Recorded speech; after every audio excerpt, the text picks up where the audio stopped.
Bonsoir, bienvenue chez le Cercle Franco-Allemand de Darmstadt. Ja, guten Abend, herzlich willkommen zum Deutsch-Französischen Kreis Darmstadt. Ich freue mich, dass doch einige den Weg hierher gefunden haben, trotz der schwierigen Lage mit der Corona. Wir versuchen schon auch jetzt als Verein, auch in dieser schwierigen Zeit im Rahmen dessen, was halt möglich ist, auch noch Veranstaltungen zu organisieren. Und freue mich, dass jetzt auch noch einmal ein paar gekommen sind, weil das, denke ich, schon auch gerade so eine Lesung ist auch nochmal was anderes, wenn man den Autor live erlebt, als wenn man irgendwie das nur über Zoom macht. Und das auch selber mitgekriegt, ein halbes Jahr nur Vorstandssitzung über Zoom oder andere Videotools und dann sich mal treffen, ist halt doch der persönliche Kontakt ist halt doch etwas, das lernt man erst zu schätzen, wenn man es eigentlich nicht mehr hat, wo halt doch noch viel mehr rüberkommt, als jetzt nur irgendwie das gesprochene Wort. Vielleicht zu Beginn ganz kurz vielleicht mal ein paar Worte zum Deutsch-Französischen Kreis. Wer den vielleicht jetzt nicht kennt, haben so ein bisschen das Ziel gesetzt, französische Kultur in Darmstadt erlebbar machen. Planen dazu auch verschiedene Events. Im Moment ist es halt wie gesagt schwierig wegen Corona-Lage, aber das Ziel sind dann also kulturelle Veranstaltungen, die wir haben, wie zum Beispiel eine Lesung, oder wir haben auch mal Konzerte oder wir suchen eine Ausstellung, je nachdem, was sich ergibt. Und natürlich unser Höhepunkt ist jedes Jahr die Fête de la Musique auf dem Karolinenplatz oder früher auch auf der Mathildenhöhe. Musste dieses Jahr leider auch ausfallen, beziehungsweise halt nur in der verkleinerten Form online stattfinden. Daneben haben wir auch zahlreiche regelmäßige Aktivitäten. Wir haben einen Literaturkreis, der sich regelmäßig trifft. Zu Nicht-Corona-Zeit noch einen Chor, der im Moment aber leider pausiert. Dann haben wir Kindergruppen, so von 0 bis so Grundschulalter, 10 Jahre, sich einmal die Woche mittwochs treffen und dann einfach französische Kinderkultur letztendlich lernen, französische Lieder singen und dann auch einfach so ein bisschen die Kultur, die man als Kind hat und nicht nur die Erwachsenensprache lernt. Genau, und das sind so die regelmäßigen Aktivitäten. Eine Table Ronde haben wir auch noch, wo sich die Leute treffen, zum einfach Französisch austauschen und zu sprechen. Wie gesagt, alles im Moment ein bisschen schwierig, deshalb einfach im Zweifelsfall mal auf unsere Internetseite gehen und einfach mal nachschauen, was aktuell gerade geht und was halt nicht geht und was gerade stattfindet. Genau, und dann freue ich mich erstmal heute Abend, dass alle gekommen sind und die Schriftstellerin Narim Ralanto Ari Zimmer vorzustellen. Herzlichen Dank auch an Cyrielle, die die ganze Sache organisiert hat von unserem Vorstand, und natürlich auch einen Dank geht an den Hessischen Literaturrat, der uns auch bei dieser Veranstaltung unterstützt, der aber jetzt eine Vertreterin wollte ursprünglich kommen, aber irgendwie kurzfristig leider doch absagen musste. Genau, am besten übergebe ich jetzt einfach an Cyrielle, die so ein bisschen was über die Autorin erzählen wird und wie der Abend abläuft, und dann wünsche ich allen viel Spaß.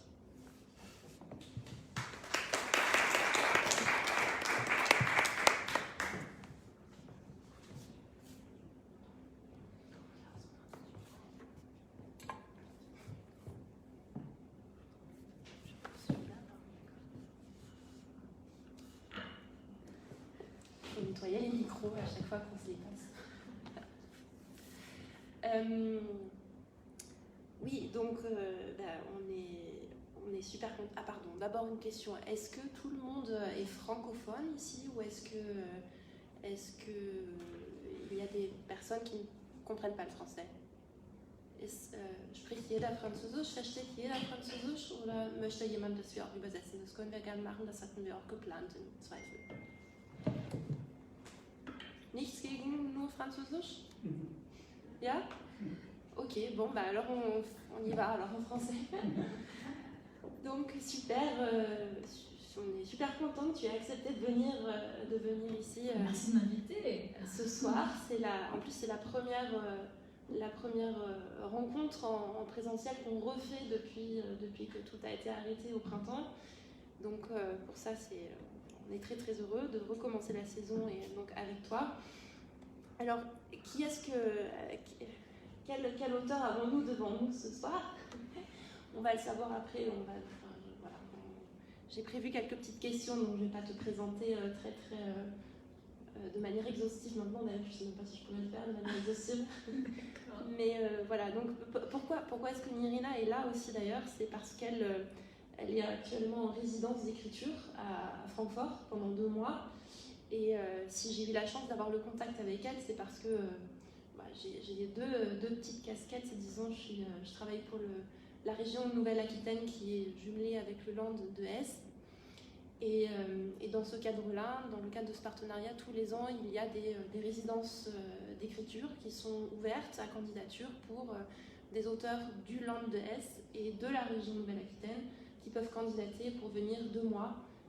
Donc Nirina en Hesse, et puis dans l'autre sens, il y a actuellement une auteure allemande de Hesse qui est à Bordeaux et qui a d'ailleurs aussi pu participer la semaine dernière à une soirée à l'Institut Goethe. Voilà, il paraît que ça s'est très très bien passé. Donc c'est bien, là-bas aussi, ils organisent des choses. Voilà, et donc c'est pour ça qu'on a le plaisir de t'avoir ici ce soir. Merci beaucoup et merci à vous toutes et tous d'être ici. Comment est-ce qu'on va faire ce soir ? On a prévu un petit déroulé, un petit programme. D'abord, on va discuter. Exactement, on va dialoguer. Voilà, on va dialoguer. J'ai prévu quelques questions.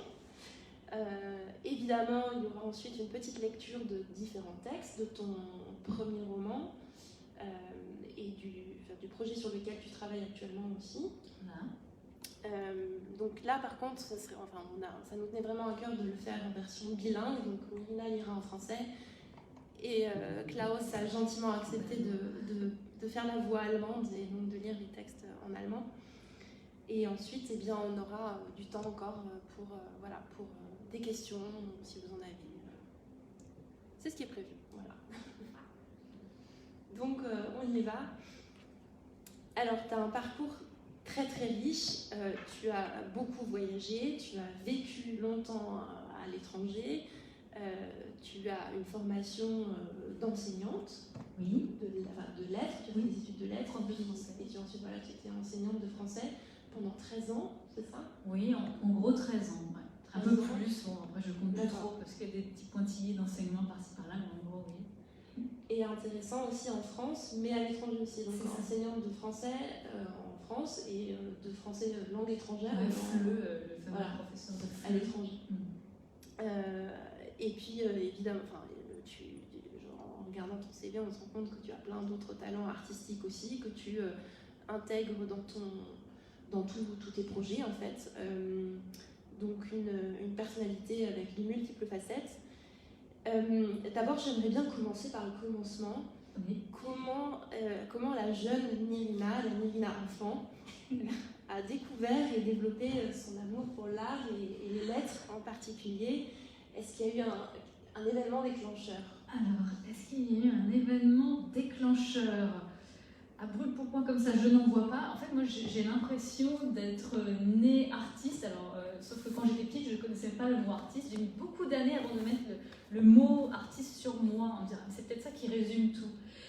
Si je peux parler d'événements déclencheurs plutôt au pluriel, c'est que je sais que j'ai toujours aimé et chanter, et danser, et dessiner. Enfin, j'ai envie de dire un peu comme tous les enfants. Enfin, la créativité était là depuis le début, comme beaucoup d'enfants en tout cas, et je n'ai jamais quitté. Et j'ai eu la chance par mon éducation que mes parents m'ont encouragée à aller prendre des cours de musique, le jardin musical, à faire de la danse, et ça n'a fait que développer. Donc j'ai eu la chance dans mon éducation d'être encouragée à ça.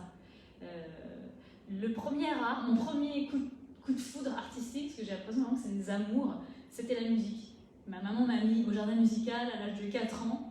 J'adore d'ailleurs l'expression jardin musical. Donc, c'est pas dehors, c'est dans une pièce, mais c'est vrai qu'il y avait un côté jardin où on allait piocher des instruments que nous amenait notre prof. C'était Thérèse. Moi, Thérèse, ça reste ma première grande prof, qui est devenue ensuite ma prof de guitare, pour vous dire que j'ai baigné dans la musique très tôt. Et l'écriture est venue après, quand j'ai appris à écrire.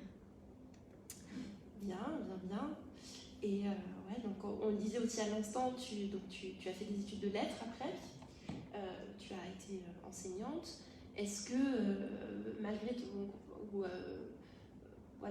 regard de ta passion pour les lettres, l'écriture, les arts, qu'est-ce qui a fait que tu as souhaité quand même de partir dans l'enseignement ?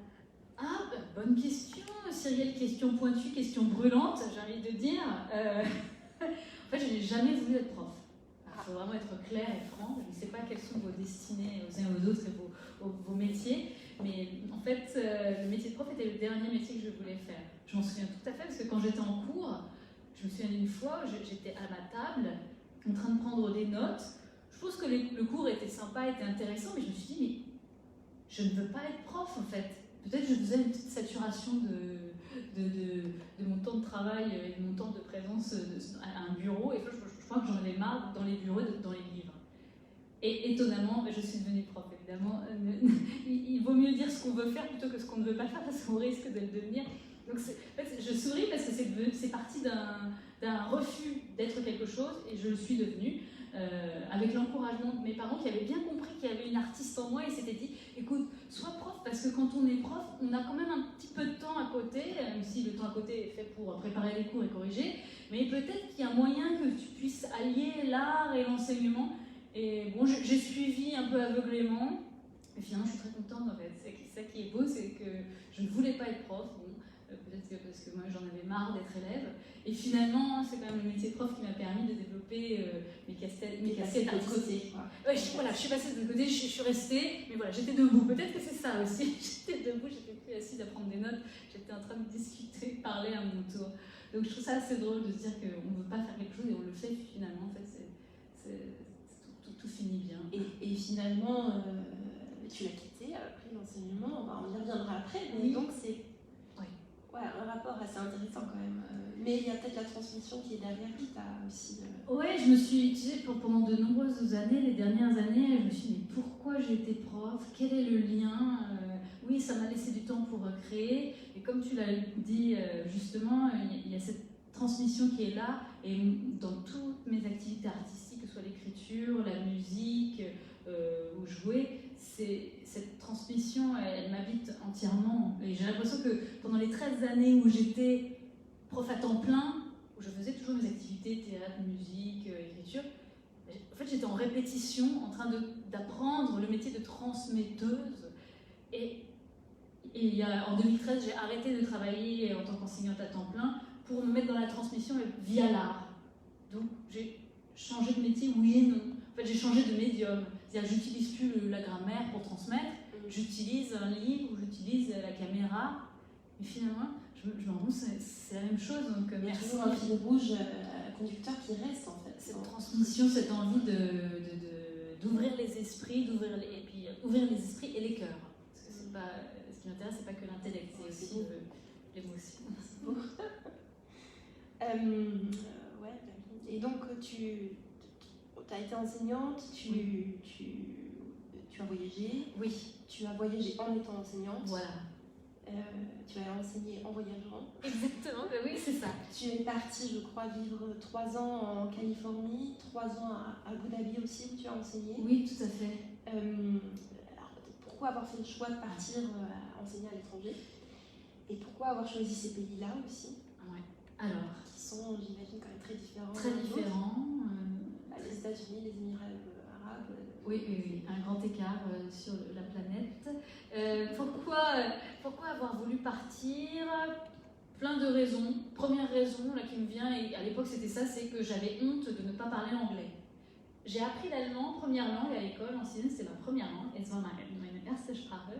J'adorais l'allemand, j'avais un super prof, très très bonne formation d'allemand. Et mon anglais, je pense que j'ai un peu laissé tomber, je ne sais pas ce qui s'est passé. Et du coup, je parlais très peu anglais et j'avais honte. Je me suis dit, je ne peux pas dans ce monde ne pas parler anglais. Et je me suis dit, tiens, je vais utiliser ma casquette de prof pour partir dans un pays anglophone, pour être en immersion. Et là, je vais être obligée de m'y mettre, etc.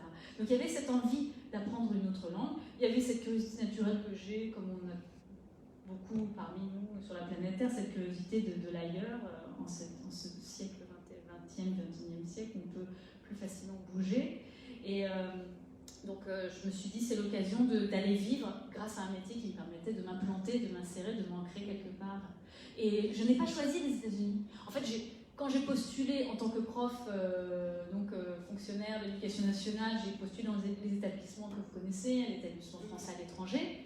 J'ai cliqué, j'ai envie de dire, j'ai envoyé mon CV dans les pays anglophones, donc je me suis dit qu'il y avait l'Irlande, il y avait l'Angleterre, il y avait l'Australie, il y avait les États-Unis. Il y avait le choix.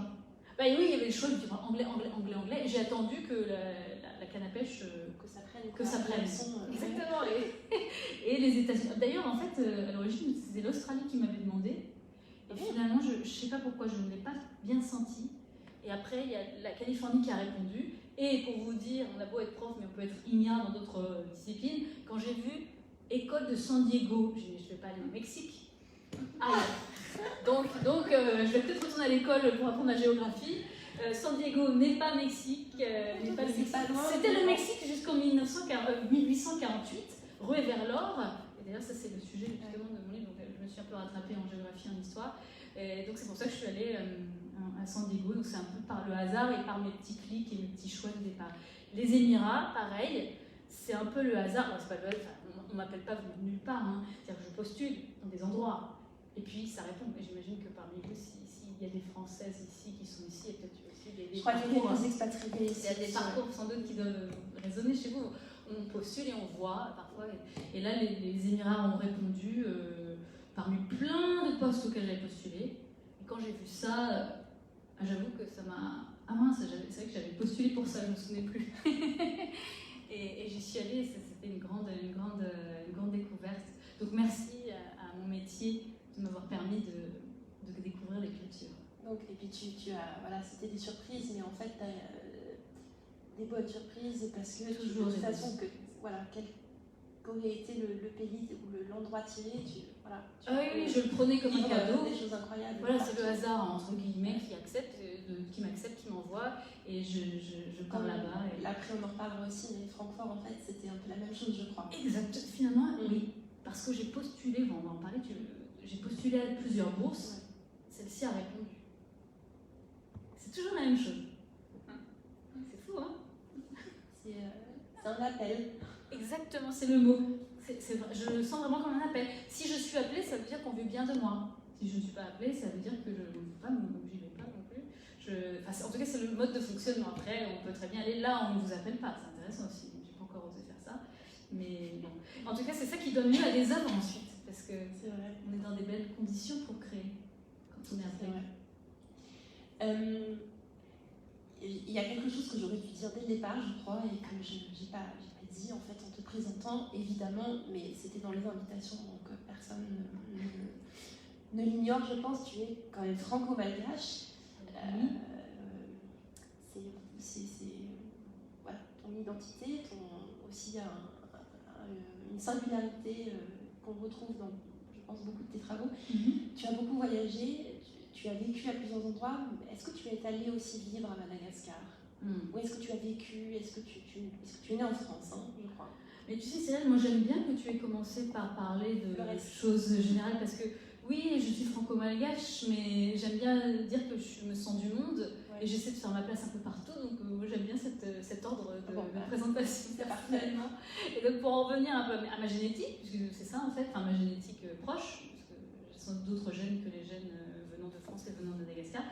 Mon papa est de Madagascar, ma maman de France en Bourgogne, et je n'ai pas vécu encore à Madagascar, ça viendra peut-être. J'y suis allée 4 fois dans ma vie, dans des vacances prolongées, et qui sont vraiment restées dans ma mémoire très très profonde, et j'ai l'impression en fait d'y avoir vécu. Je suis allée que 4 fois, à chaque fois un mois, enfin 3 fois un mois, et puis une fois 10 jours, donc vraiment dans une vie, hein, j'ai 44 ans, c'est minuscule. Et pourtant, alors ça m'intéresserait aussi après quand on se posera des questions et qu'on dialoguera ensemble, que vous nous racontiez peut-être aussi votre manière d'être ailleurs et de vous sentir ailleurs mieux que là où vous avez été peut-être toute la majorité de votre vie. Donc voilà, je n'ai pas vécu, j'y suis allée en vacances et ça a été comme si je retournais à la maison comme un pèlerinage. Donc tu es quand même chez toi là-bas, ouais, tu te sens quand même... je me sens là-bas chez moi. Je me sens là-bas chez moi. Je ne peux pas dire que j'y sois complètement chez moi parce que je ne parle pas le malgache encore et parce que je suis en grande découverte. Je découvre toujours des choses en France encore qui m'étonnent. Mais c'est vrai que là-bas, je suis encore plus comme une petite fille qui ah bon, ça se passe comme ça, ah les arbres sont comme ça, ah les maisons comme ça, ah on mange comme ça, ah c'est ça les rituels. Donc c'est la petite fille qui revient. Et comme quoi on peut se sentir à plein d'endroits chez soi, ou à plusieurs endroits en tout cas. Ouais, c'est ça qui est beau, je trouve. Sans y avoir forcément vécu très très longtemps. Exactement. Mais comme à Francfort, là. Oui, comme à Francfort. On va en parler justement. Avant de passer à Francfort, j'avais une dernière question quand même sur la Californie et ton roman, parce qu'on va aussi en parler après, tu vas nous en lire quelques extraits. donc ton roman, c'est un roman que tu as écrit là-bas, qui porte aussi l'objet, c'est donc les Français de la ruée vers l'or au... en 1848, pendant cette partie de France est allée aux États-Unis parce qu'ils ont entendu qu'il y avait de l'or, qu'il y avait de la réussite, qu'il y avait de la prospérité, qu'il y avait une autre vie possible. Et c'était en fait au départ ton sujet de thèse. Exactement. Tu as fait ton doctorat sur ce sujet. Et de cette thèse, on a découlé donc ton premier roman. Exactement. Est-ce que tu es partie en fait là-bas, enfin tu nous as dit que tu es partie enseigner, mais est-ce que c'était aussi dans le cadre de tes recherches pour cette thèse? Est-ce que tu l'as commencé là-bas? Comment ça s'est fait en fait, l'articulation de ton projet, le rapport à la Californie, et puis ce sujet aussi, en fait il est question de français, mais je crois que ce n'est pas un sujet très connu par le commun des mortels. Effectivement, Cyrielle, je suis partie là-bas parce que, comme je vous l'ai dit, cette école de San Diego m'a appelée. Et une fois là-bas, où j'étais dans un univers complètement différent de ma région parisienne, là j'ai eu un décrochage intellectuel. J'ai dit à mon directeur de thèse, parce qu'à l'époque j'étais en train de faire une thèse sur un dramaturge du XVIIIe siècle français qui s'appelle Karl Montel, qui faisait du théâtre de société, donc j'étais en train d'étudier un genre de théâtre très particulier, et j'étais censée enseigner et puis en même temps continuer un peu ma thèse. Je vous avoue que je n'arrivais plus, c'était un contre-choc culturel. Donc j'ai dit à mon directeur de thèse, Monsieur Moureau, il y a un problème, je ne peux pas me mettre dans cette thèse en allant faire du surf. Je ne suis pas surfeuse, hein, mais j'ai essayé de goûter des choses de Californie, là c'était trop éloigné. Et lui m'a dit, écoutez, vous êtes en Californie, vous savez qu'il y a quelque chose à faire, il y a un sujet qui n'a pas été traité, ce sont les voyageurs. Mon directeur de thèse est spécialiste de la littérature de voyage. Il y a un sujet qui mériterait d'être traité, qui avait été enclenché par un étudiant et laissé tomber, les récits de voyage des Français en Californie pendant la ruée vers l'or. Je me dis, c'est incroyable, on est dedans. Donc moi je suis là, ah oui d'accord, je le prends. Donc voilà, j'ai sauté sur le sujet, je me suis mise dedans et du coup, j'étais en immersion dans un présent qui était le mien et puis dans un passé. Donc c'est vraiment grâce à l'adaptabilité de mon directeur de thèse que je me suis lancée là-dedans. Et évidemment, en étant en Californie, en découvrant, en écrivant, j'écris tous les jours pour moi-même, en écrivant des lettres, en écrivant des mails, je me suis rendu compte qu'il y avait un livre qui était en train de se faire, donc il était en train de s'écrire, et il s'est agrémenté de ce que je découvrais dans ma thèse parallèlement. Hyper intéressant. Incroyable, cette nourriture. Comme un événement peut en entraîner un autre, et une création peut en entraîner aussi une autre. Exactement, c'est pas prévu. De fil en aiguille, tu pars, tu changes de sujet de thèse, tu t'imprègnes, enfin, c'est parfait. Ah bah franchement. Tu écris sur, dans un environnement en plus qui correspondait à ton sujet, enfin, c'est parfait. Et ça me donnait une perspective. J'étais dans la Californie 2004, à découvrir des cours de yoga, discuter en anglais, commencer à m'y mettre en anglais. Et en même temps, j'étudiais. En fait, ma thèse me demandait d'étudier cette Californie de 1848, qui était le début. En fait, la Californie était mexicaine. Elle est devenue justement américaine, donc j'étais pas complètement. J'ai vu dans le passé. En fait. Bon, je me suis dit, c'est pas mexicain, j'étais dans le passé, en fait, déjà dans ma tête. Et d'étudier l'arrière-plan historique et de découvrir cette Californie. Et en fait, tout mon travail artistique s'articule toujours sur cette question des temporalités. Comment le passé éclaire le présent et vice-versa, et comment le présent peut être expliqué par le passé. Bon, ça paraît une lapalissade, mais en même temps, moi, ça m'enrichit et ça me permet de mieux comprendre les gens qui m'entourent. Mais c'est marrant. Alors, donc, on va... j'aimerais bien passer donc, maintenant à toi, ici, à Francfort. Moi, ici, à Francfort. Voilà, Nini va à Francfort ce soir à Darmstadt, en plus.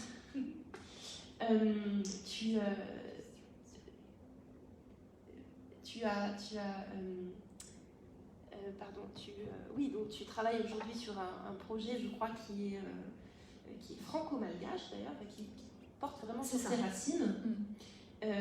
Mais tu le fais depuis Francfort. Enfin, tu l'avais commencé avant d'arriver, bien sûr, mais donc là tu continues. Oui. À Francfort. Est-ce que c'est pas trop difficile? Est-ce que c'est difficile? Est-ce que c'est facile? d'écrire ou de réfléchir, de travailler sur un projet franco-malgache, tes origines, en étant ici? Merci de me poser cette question parce que là, je me la pose tous les jours. Enfin, elle m'habite tous les jours. Je me dis, mais je suis. Donc, je travaille toujours, souvent, sur des questions interculturelles, comme vous l'aurez compris, les Français en Californie, quel regard la France sur la Californie. Et là, encore l'interculturalité entre France et Madagascar, mes deux parties génétiques, les plus proches qui soient. Et je me retrouve en Allemagne, donc là, moi qui aimais voyager, je suis servie. Après, comme j'adore aussi quand je suis dans un pays, aller m'éduquer sur la culture, même si en France on apprend beaucoup de l'histoire allemande et franco-allemande, donc je pense que j'ai un peu plus de connaissances que je n'en avais quand je suis arrivée en Californie sur la Californie, mais j'ai envie de creuser. Et c'est vrai que je vis là. Donc je suis là en étant curieuse de l'Allemagne, de cette partie de l'Allemagne, de Francfort, de l'histoire de Francfort, de ce Länder. Et en même temps, je suis en train de lire des livres sur l'insurrection malgache en 1947. Et en même temps, je regarde ce qui se passait pendant la décolonisation en 1960 en France.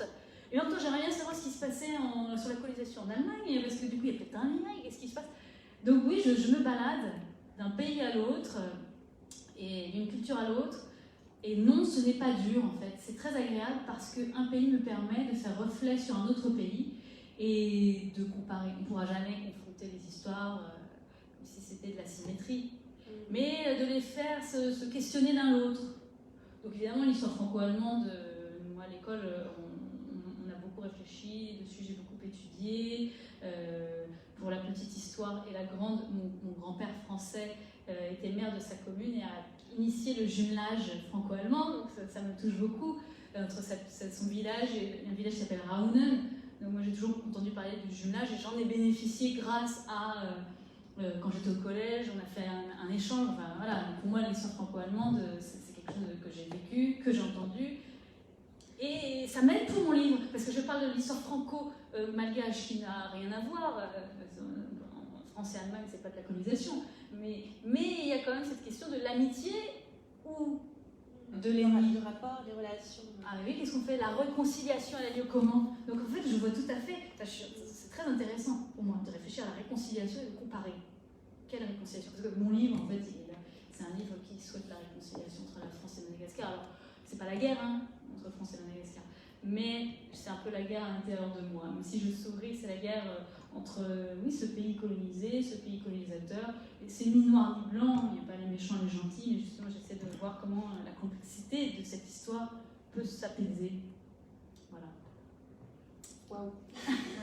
Impressionnant. C'est beau. D'accord, donc c'est ton activité principale en ce moment, ce que tu fais en étant en résidence à Francfort. Mais il y avait une question que je voulais te poser aussi, parce que moi je n'ai jamais vécu forcément, voilà. Mais une résidence, qu'est-ce que c'est d'avoir une résidence?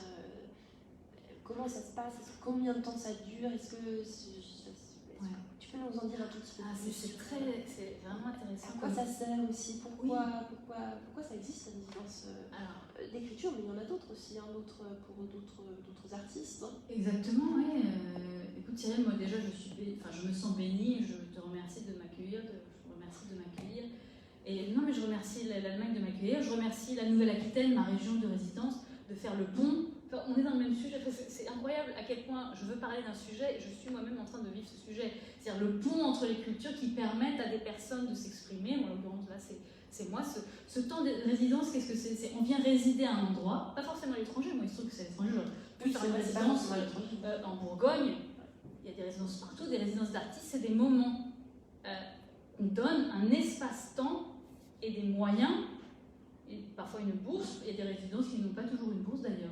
Une résidence, ça peut être juste un espace-temps. Parfois, on a aussi une rémunération et on donne à l'artiste l'espace, le temps, la concentration pour créer quelque chose. Donc, c'est une bénédiction.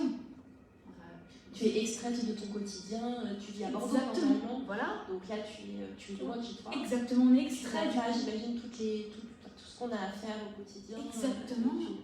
Tu es complètement libre de travailler sur les projets qui t'occupent, en fait, auxquels tu as envie de consacrer du temps. Exactement. Et pour moi, c'est la première fois que je fais une résidence. Et là, j'avoue que je suis... Alors moi, j'aimerais passer mon temps en résidence, en fait. Ça y est, là, j'ai décidé qui m'accepte en résidence dans un autre pays, une autre ville. Moi, je vais chercher. Je vais d'ailleurs postuler à... T'as déjà... Oui, parce que je me dis, mais c'est génial. Parce que ça nous permet de foisonner d'idées en étant extrait. Du coup, on se re-questionne autrement. Et on a l'impression que c'est une sorte de tapis rouge pour l'artiste, en fait. C'est du temps précieux. C'est ça. Du temps, des moyens et le partage aussi. Parce qu'à Francfort, dans mon appartement, j'écris beaucoup, je suis sur mon bureau, dans mes bouquins, il est fait partout. Je vais me balader dans Francfort, je découvre, j'ai le plaisir de découvrir. Je reviens, je retravaille. Des fois, je fais des pauses, que j'ai la tête comme ça, parce que je lis beaucoup de choses. Des fois, c'est trop lourd ce que je lis. Je lis pas mal de bouquins historiques sur l'histoire de Madagascar et c'est pas du tout drôle, je vous l'avoue. Mais j'ai la chance d'être là, dans Francfort, il fait bon vivre, il y a des masques, oui, mais il fait bon vivre, il y a des beaux parcs, et il y a ces moments de partage. Du coup, ça me nourrit, je fais sortir quelque chose, j'expire, et puis après j'inspire. Et ainsi de suite. Et donc, en fait, je crois que tu as eu beaucoup de chance aussi, parce que nous, on a été en contact la première fois, je crois, en début d'année, au mois de mars. Quand tu as su, c'était toi qui as été sélectionnée, voilà, par mail. Et puis après, pendant longtemps, évidemment, on a eu peur, on était dans l'attente de savoir si ça allait pouvoir se faire, vraiment, si tu allais pouvoir venir, si l'auteur allemande aussi allait pouvoir partir à Bordeaux. Et tu es arrivée quel jour 9 Le 7 septembre. Et en fait, c'est incroyable. Le 7 et 2 jours plus tard, la Nouvelle-Aquitaine était mais là, vraiment, il y avait un appel, hein. Je pense qu'il y avait un appel. Parce que c'est pas possible, parce qu'il n'y avait pas un refus. Deux jours avant que ce soit une région à risque. Ouais, donc j'aurais peut-être pu venir quand même, parce que ça aurait été... Je ne sais pas comment on aurait fait, mais en tout cas, voilà, il n'y a pas eu toutes ces contraintes, donc c'était une chance. Peut-être que je vais te bloquer ici, je sais pas. J'aimerais bien, non? Ça me dérangerait pas là pour...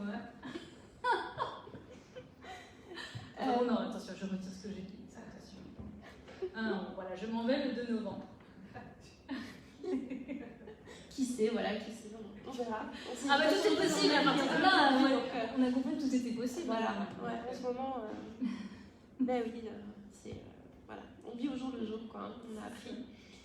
Et on apprend encore tous les jours. Alors comment, je pense qu'on a une petite idée de la réponse. Comment tu te sens depuis que tu es là? Est-ce que tu as eu le temps d'arriver, de te poser, de t'imprégner des lieux? Est-ce que tu as visité un petit peu la région aussi, puis te rendre compte de la diversité des villes qui sont proches mais en même temps très différentes les unes des autres ici? J'ai eu le temps. Quoi ton impression? Mon impression c'est du calme. Alors c'est ma perception, peut-être que vous trouverez que c'est pas calme par rapport à un autre lieu. Moi, de là d'où je viens, parce qu'on parle toujours à partir d'où on vient, j'ai trouvé beaucoup de calme. Quand je suis arrivée, en plus, il y avait un soleil incroyable début septembre à Francfort. Je me baladais le long de la rivière. J'ai l'impression d'un havre de paix. Il y avait les canards qui me faisaient des coucous, des gens qui me souriaient. Alors, je pense que j'étais sur un petit nuage et j'ai eu la chance d'aller à Wiesbaden. Il pleuvait le jour où j'y suis allée, mais j'ai trouvé ça magnifique, très reposant. Moi, ce qui me frappe ici, c'est la verdure, c'est les parcs énormes. Je les trouve énormes. J'en vois pas le bout des parcs. Je pourrais rester marcher dans un parc, je vois jamais le bout des parcs. Et ça, j'adore me balader dans la nature et en même temps découvrir une ville, ses musées. Donc là, je suis comblée parce que j'ai à la fois la ville, les musées, les petites rues, les petits cafés. Je suis toujours en quête de petits cafés où je vais écrire un peu, prendre mes notes, bouquiner. Et j'ai le plaisir de faire du vélo sur des pistes cyclables incroyables où on n'a jamais peur de se cogner contre des voitures. Donc, peut-être que là, j'ai l'air d'être un peu sur un nuage. Peut-être que si je restais plus longtemps, je verrais d'autres choses. Mais en tout cas, oui, comme je me sens accueillie, ça enclenche tout un état d'esprit qui fait que tout me paraît accueillant. Mais vraiment, je me sens très très bien et très heureuse d'être ici. Voilà. Et d'ailleurs, j'avais trouvé en arrivant à Francfort, tu as créé un journal de résidence sur ton blog que je suis allée voir. J'ai pu lire déjà quelques articles. Il y a une phrase que j'ai trouvée très chouette, que tu as écrite, je crois, peu de temps après être arrivée et qui, en fait, maintenant, après avoir discuté un peu, illustre très bien tout ce que tu nous as dit maintenant. paysage multiculturel. Bon, bref, donc je lis la phrase que pendant les 2 prochains mois, j'écris les pieds sur terre et la tête dans les étoiles. Les pieds sur le sol allemand, la tête entre la France et Madagascar. Ah oui. Je trouve une très belle illustration de... Ouais, ça m'est venu là, parce que j'avais vraiment l'impression d'être un petit point, exactement au bon endroit, qui fasse le lien avec tout. C'est ça, je suis ailleurs. Je me sens vraiment sur le globe, au bon endroit pour irradier, et puis créer les liens, puis on va voir ce qui va sortir, je ne sais pas. Sûrement plein de belles choses. J'espère. Alors quand je suis aussi allée sur ton site internet pour la première fois, donc ça remonte un peu puisque c'était au début quand on a fait connaissance par mail au début au printemps. Et en fait, donc sans même avoir lu le dossier de candidature formel que tu avais envoyé, j'ai préféré d'abord aller voir ton blog. Et j'ai très vite été frappée en fait par je sais même pas si ce mot-là existe, multidimensionnalité. Oui, il existe, on va dire. Il existe, merci, la prof de français me confirme. La multidimensionnalité donc, que tu donnes à tes projets, tu écris, tu peins, tu chantes, tu fais du théâtre, tu danses, tu filmes. Qu'est-ce que tu fais encore j'ai pas, je pense que et en plus de ça, en plus, à côté, tu pratiques le yoga, tu es même prof, je crois. J'ai donné quelques cours, je ne veux pas me dire. Tu pratiques oui, bien. Tu pratiques le reiki, la méditation. Et j'ai vu, très rigolo aussi sur ton journal de résidence, j'ai vu une photo de toi dans un parc. Gütersloh Park, un très grand parc encore, où tu étais en train de faire du kung-fu. Ah voilà. Mais alors, donc je ne suis pas experte en kung-fu. C'était mon premier cours de kung-fu. Bah oui. Il faut une première fois à tout. Oui, exactement. Et c'est ce que permet de vivre, de partir loin. On essaye de nouvelles choses. Oui, tout à fait. Donc en fait, ma question, c'était tout simplement, est-ce que tu as besoin, manifestement oui, mais et pourquoi d'exercer plein d'activités et autant d'activités en parallèle pour, j'imagine, nourrir peut-être ta créativité? Oui, je ne peux pas m'empêcher de faire plusieurs choses. Alors, cela m'a été souvent reproché dans ma scolarité, puisque le mot éparpillé, dispersé est arrivé, bien sûr. On peut l'employer, et moi-même, je l'emploie pour moi-même. Qu'est-ce que je fais? Je vais dans tous les sens, girouette, etc. Mais vous savez quoi? J'ai compris récemment que s'il fallait dire qu'on est expert, enfin, j'aime bien réfléchir sur les mots. Je suis linguiste, j'adore les mots. Donc le mot expert, je l'entends partout. Ils sont experts de tout. Donc après, on me dit, toi, comment tu peux faire? Parce que tu écris, tu danses, tu chantes, tu t'aimes, mais du coup, t'es spécialiste de rien. Bon, premièrement, j'ai envie de dire, est-ce un problème? Est-ce que je veux être spécialiste de quelque chose? Personnellement, non. Mais ça voudrait dire que je masquerise, pour employer cet anglicisme. Donc peut-être que de me disperser, d'aller dans tous les sens, c'est... en fait, je suis peut-être experte dans le dispersement. C'est ça, voilà. Là, je rigole un peu, je joue un peu sur les mots. Mais en fait, c'est bien résumé, c'est ça. Je suis experte en multidimensionnalité. Donc, une artiste multidimensionnelle, voilà. Comme je l'ai vu d'ailleurs partout. Oui, mais parce que je mets ce mot, il existe multidimension, multidimension. Après, on va l'entendre de plus en plus, parce que je n'ai rien d'exceptionnel à être multidimensionnelle. Et ça, je tiens vraiment à l'affirmer. En fait, j'ai plusieurs facettes comme on en a tous, j'ai plusieurs dimensions comme on en a tous. Et la différence, c'est que je m'amuse et je me nourris, et je nourris l'écriture par la musique par l'écriture, la caméra, etc. Et je m'amuse à faire les ponts, comme je fais les ponts entre France et Madagascar, et Allemagne, États-Unis et Émirats. C'est une manière de voir, ce n'est pas la seule qui doit avoir lieu, mais j'avoue que c'est ma manière d'aimer la vie. Alors peut-être qu'il y a des gens, ça va leur donner de tournis, d'autres vont dire mais on ne sait plus ce qu'elle fait. Parce que j'ai beaucoup entendu de jugements depuis mon enfance en fait. Et je me dis mais c'est fou, pourquoi à chaque fois on juge que ça ne va pas. À la fois ça n'allait pas et en même temps certaines personnes étaient oh là là incroyable tout ce que tu fais. Mais moi je ne veux ni la critique ni la louange, je veux juste faire ce que je fais. Et après picore ceux qui veulent. S'il y en a qui aiment beaucoup, tant mieux. S'il y en a qui détestent, je comprends aussi.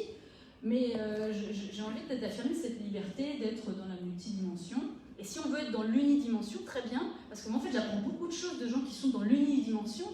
En l'occurrence, c'est des livres que je lis en ce moment sur l'histoire de Madagascar, et heureusement que ces gens sont unidimension peut-être, je sais pas, ils sont peut-être profs de kung fu mais ils l'ont pas dit. Et du coup, là j'apprends beaucoup de choses de ce qu'ils ont découvert de l'histoire de Madagascar, et merci à eux d'avoir été spécialistes. Hein. Je suis pas en train de dire qu'il faut pas qu'il y ait des spécialistes. Ce qui est, c'est que moi, par exemple, ma nature n'est pas d'être spécialiste, ou alors spécialiste de la non-spécialité. Excellent. Ouais, moi je sais pas, je m'entends parler très vite. Ouais, non, mais je pense que ça résonne, ça doit nous parler, je pense, à plusieurs d'entre nous aussi. On est de plus en plus... En plus, quand on voyage, on déménage, on est toujours amené à se réinventer aussi, et pas forcément sans le vouloir, mais enfin sans le vouloir, je veux dire. Oui, tu as dit réinventer, moi j'aime beaucoup ce verbe, et en même temps j'ai l'impression que, est-ce que je me réinvente, ou est-ce qu'elles étaient toutes là, ces inventions? Parce qu'il y en a qui viennent un peu à l'honneur parfois, elles viennent à l'honneur, c'est l'invention de moi, écrivain, moi, faisant de la cuisine, moi, faisant du yoga, moi, parlant anglais. Parce que quand on dit se réinventer, ça me fait penser en français au mot, j'entends beaucoup, oui, je suis en reconversion professionnelle. Mais ça veut dire quoi? Tu te convertis, tu es une autre personne, mais en fait, tu n'es pas une autre personne, elle était déjà là, sauf qu'elle n'était pas mûre pour arriver. Et que les circonstances faisaient qu'elle n'allait pas venir, cette personne, elle était déjà là. Donc je m'interroge vraiment sur ce côté très linéaire de je suis prof, oh, je me reconvertis. Je suis écrivain, ah, ben, je me reconvertis. Je veux devenir cuisinière, ah, ben, je me reconvertis. En fait, tout ça, c'est la même personne. Sauf que je montre un visage à un moment, tu vois, il y a le côté caméléon, c'est le même, et des fois, il change de couleur, et c'est toujours le même des caméléons. Et puis, c'est des petits bagages que tu emmènes, en fait, hein, des expériences que tu... Cette image du bagage. Ouais, des petits bagages qu'on emmène, qu'on rajoute, qu'on laisse, qu'on garde avec soi, qu'on emporte, parfois on laisse. Et qu'on laisse parce qu'on dit c'est fini cette vie. Voilà, mais il y a toujours des choses qui restent. Ouais. En fait, oui, parce que quelqu'un qui dit qu'il se reconvertit, il ne sera ce deuxième métier que fort de tout ce qu'il a fait. Alors, il dit, ouais, c'est fini, je suis plus consultante, maintenant je suis prof de méditation. Mais tu es prof de méditation fort de tout ce que tu as consulté. Tu sais pas, tout ce que tu as appris, donc on ne faut pas renier, enfin, faut pas. Ça aussi, il faut éviter de dire il ne faut pas. Hein, donc, ouais, essayer de ne pas renier et de voir ce qu'on garde et ce qui permet de se transformer. Moi, j'essaie, c'est pas facile, hein. C'est pas facile, mais j'ai pas envie de tourner le dos à ma carrière de prof ou ma vie aux États-Unis, même s'il y a des choses qui se sont mal passées, c'est vraiment l'objet de mon livre, même s'il y a un passé douloureux, j'ai pas envie de me tourner, non mais c'est terminé, je veux plus voir ça. En fait, je veux bien le voir, j'essaie de me calmer et j'essaie d'avancer avec ces bagages, laisser garder et trouver l'apaisement dans tout ça, entre le passé, le présent et l'avenir. Et alors, pour parler de tes projets un tout petit peu plus concrètement, quand tu te lances dans quelque chose, un projet d'écriture ou autre, comment est-ce que tu raisonnes? Est-ce que c'est d'abord l'idée d'écrire un livre sur un sujet en particulier, et puis tu vas y ajouter différentes touches artistiques que tu as de par tes différentes compétences, ou tout ce que tu manies, maîtrises? Oui. Ou est-ce que...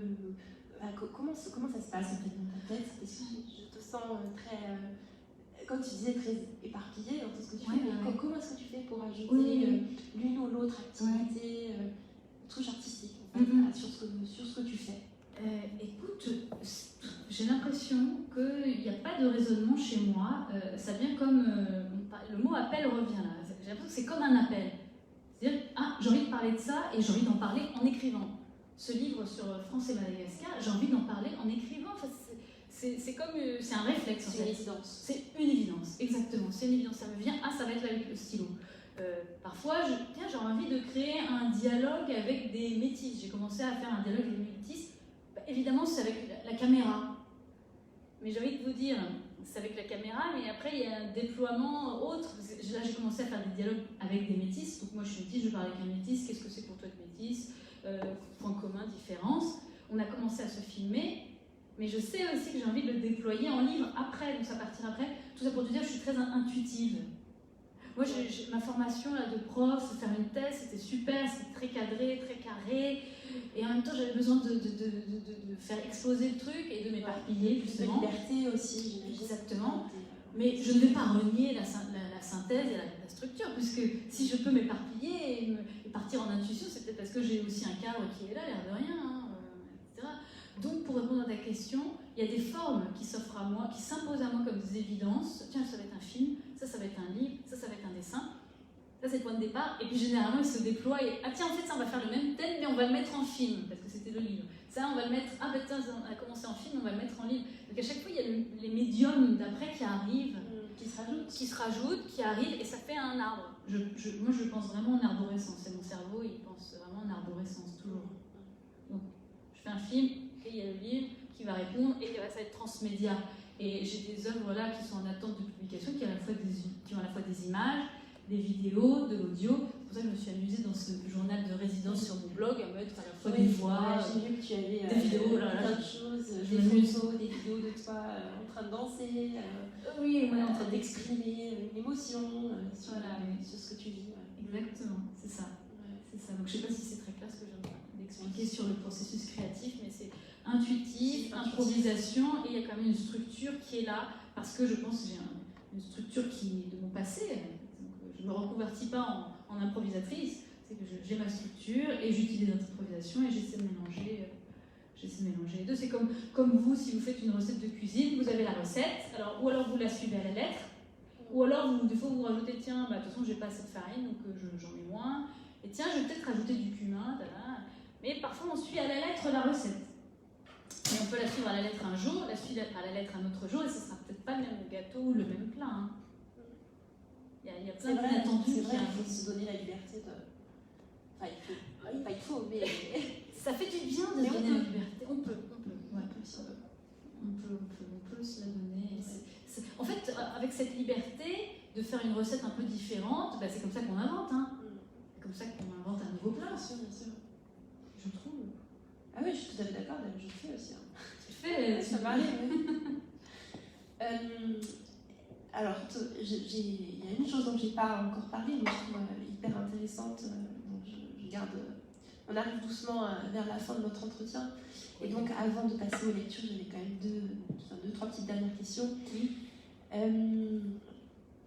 Quand on s'est rencontrés la première fois, tu m'as dit, au fil de la conversation, je ne sais même plus de quoi on parlait, au milieu d'une phrase, tu me dis, comme ça, tu laisses tomber, ah, mais tu sais, en fait. Mon premier roman, je l'ai écrit à 7 ans. Ah, attends. Et donc, déjà, je me suis dit, waouh, écrire un livre à 7 ans, c'est pas mal. Qu'est-ce que racontait cette histoire? Et est-ce que dans cette histoire, il y avait des touches artistiques que tu avais déjà à ce moment-là, que tu utilises encore aujourd'hui? Je suis contente. Le pont entre ton tout premier livre et l'artiste que tu es aujourd'hui. C'est très intéressant. Du coup, ça me permet de comprendre d'autres choses que je n'avais pas vues. Merci pour ça. Alors, je ne sais plus ce que j'ai dit exactement. Je ne sais pas si j'ai... Je pense pas avoir dit roman à l'époque. Parce que roman, je vois le truc comme ça, là. Peut-être que je... Ou alors j'ai peut-être dit ça. Autant pour moi. Non, mais en fait, c'est un conte. Alors, c'était petit, hein, vous ne pensiez pas à 7 ans, elle a sorti un pavé. Non, j'ai pas sorti un pavé. J'ai écrit un conte. C'était un petit bouquin. Je suis tellement contente d'avoir retrouvé. Il y a 3 ans, je l'ai retrouvé en fait. Je me souvenais que j'avais écrit ce truc. Et il y a 3 ans, je l'ai retrouvé dans des archives. Et je suis tombée dessus. C'était très émouvant pour moi. Donc c'est un petit cahier qui est rond. En fait, c'était un cahier que j'ai découpé en le créant en rond. Peut-être qu'un jour, on ira dans des bibliothèques, il y aura des livres ronds. Des livres ronds, je ne sais pas, c'est très étrange. Il faut faire la psychanalyse du truc. Mais donc, j'ai coupé un cahier. Il y en a bien pour le mettre en rond. Oui, c'est tous les formats, mais rond, c'est vrai. Oui, rond, non, je ne sais pas. Donc, il est rond. Et il est relié avec du petit fil que j'ai relié moi-même. Alors, je ne suis pas relieuse. Donc, si tu me demandais quels sont les liens. Donc, moi, je ne fais pas des livres, je ne fais pas de la reliure. Mais là, à la fois que j'en fais un. Et dans ce conte, il y a des illustrations. Alors, j'adore dessiner. Je ne suis pas bonne du tout en figuratif. Moi, je fais plutôt de l'abstrait, encore le côté intuitif. Donc Donc je sais pas, peut-être que j'aimerais bien un jour faire un livre où que j'illustre. En tout cas, il se trouve que j'en ai déjà fait un quand j'avais 7 ans. Je sais plus si j'avais 7 ou 8, 6 ou 8 ans, j'arrive pas à dater parce qu'il n'y a pas de date. Mais je me souviens dans quelle maison j'étais quand j'ai écrit, quand j'ai beaucoup déménagé, je peux vraiment identifier que j'étais maximum en CE2, maximum. Je pense que c'était avant, parce que je me souviens l'écriture dessus quand même. Et je me souviens très bien que c'est un conte que j'ai écrit de mon propre chef, qui m'est venu comme ça, et que ma maman m'a corrigé. Je me souviens vraiment, elle était en train de corriger, et qu'ensuite j'ai recopié sur ces pages que j'avais coupées du rectangle, j'ai fait un rond, et qu'elle m'a aidé à le relier avec un fil et l'aiguille, et vraiment, je m'en souviens comme si c'était hier, quoi, ce geste de relier et d'écrire à la fin, auteur Nirina Ralanto. À l'époque, je coupais mon nom à Ralanto, j'avais trop honte de m'appeler Nirina Ralanto. Et puis illustration de Nirina. J'avais fait des dessins figuratifs. Alors je suis pas très bonne en figuratif, mais à l'époque, écoutez, c'était pas si mal hein, pour mon âge. Et il y avait des petites illustrations à côté. Et c'était incroyable de retomber là-dessus. Pour te dire, il y avait le côté donc un peu tout faire. Parce que moi j'aime bien, j'aime bien filmer, je fais mon montage. Donc pour des professionnels, ils vont peut-être trouver que c'est un peu du bricolage. Moi j'assume. Je ne suis pas pro du montage. C'est une œuvre d'art, non? Un dessin voilà, c'est ça, exactement. Donc voilà, donc je l'ai fait de A à Z avec l'aide de ma maman qui corrigeait. Il y avait encore des fautes, quand j'ai corrigé, je ne sais pas tout le moment, mais c'était mignon. Et de quoi ça parlait? Le titre, c'est Monsieur Punk et le soleil. Non mais franchement... Non mais je pense que j'ai perdu d'imagination avec l'âge, parce que là... Aujourd'hui, je serais capable de s'arrêter de m'appeler ton mais pourquoi? Parce que c'était dans les années 80, et à l'époque, je me souviens, il y avait tout un truc en France sur les punks, on les voyait à la télé, les punks avec les crêtes et tout, et j'ai complètement développé... Ça m'a marqué vraiment ce truc des punks.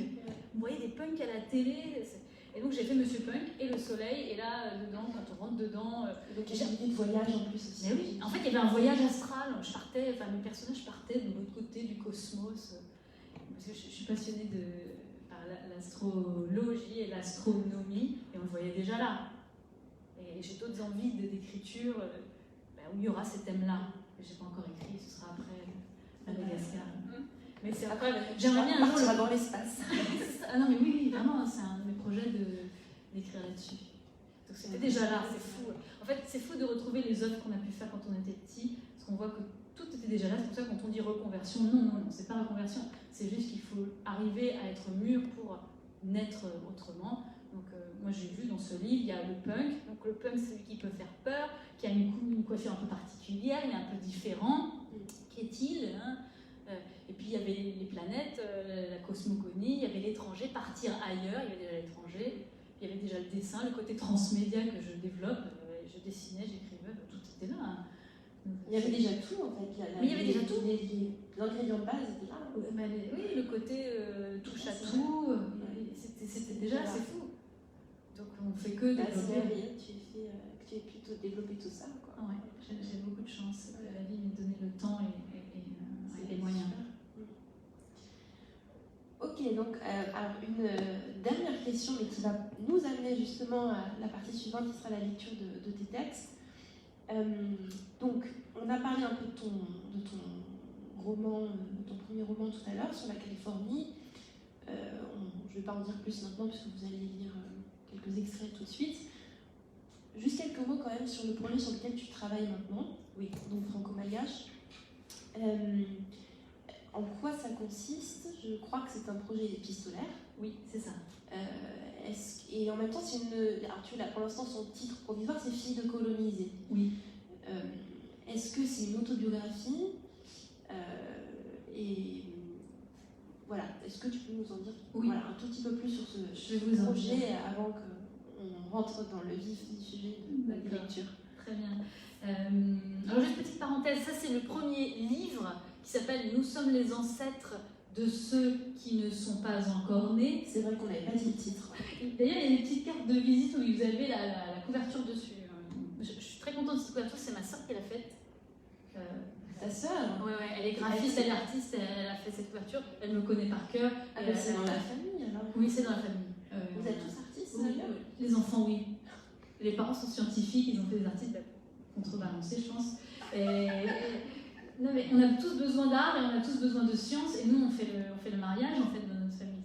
C'est merveilleux ça. Et donc ce livre, juste pour vous dire, c'est nous sommes les ancêtres de ceux qui ne sont pas encore nés. Je le dis parce que ça nous amène au deuxième livre. Le deuxième livre, celui-là il est paru. Vous pouvez vous le procurer sur un site qui s'appelle Librinova. C'est écrit sur la petite carte si ça vous intéresse.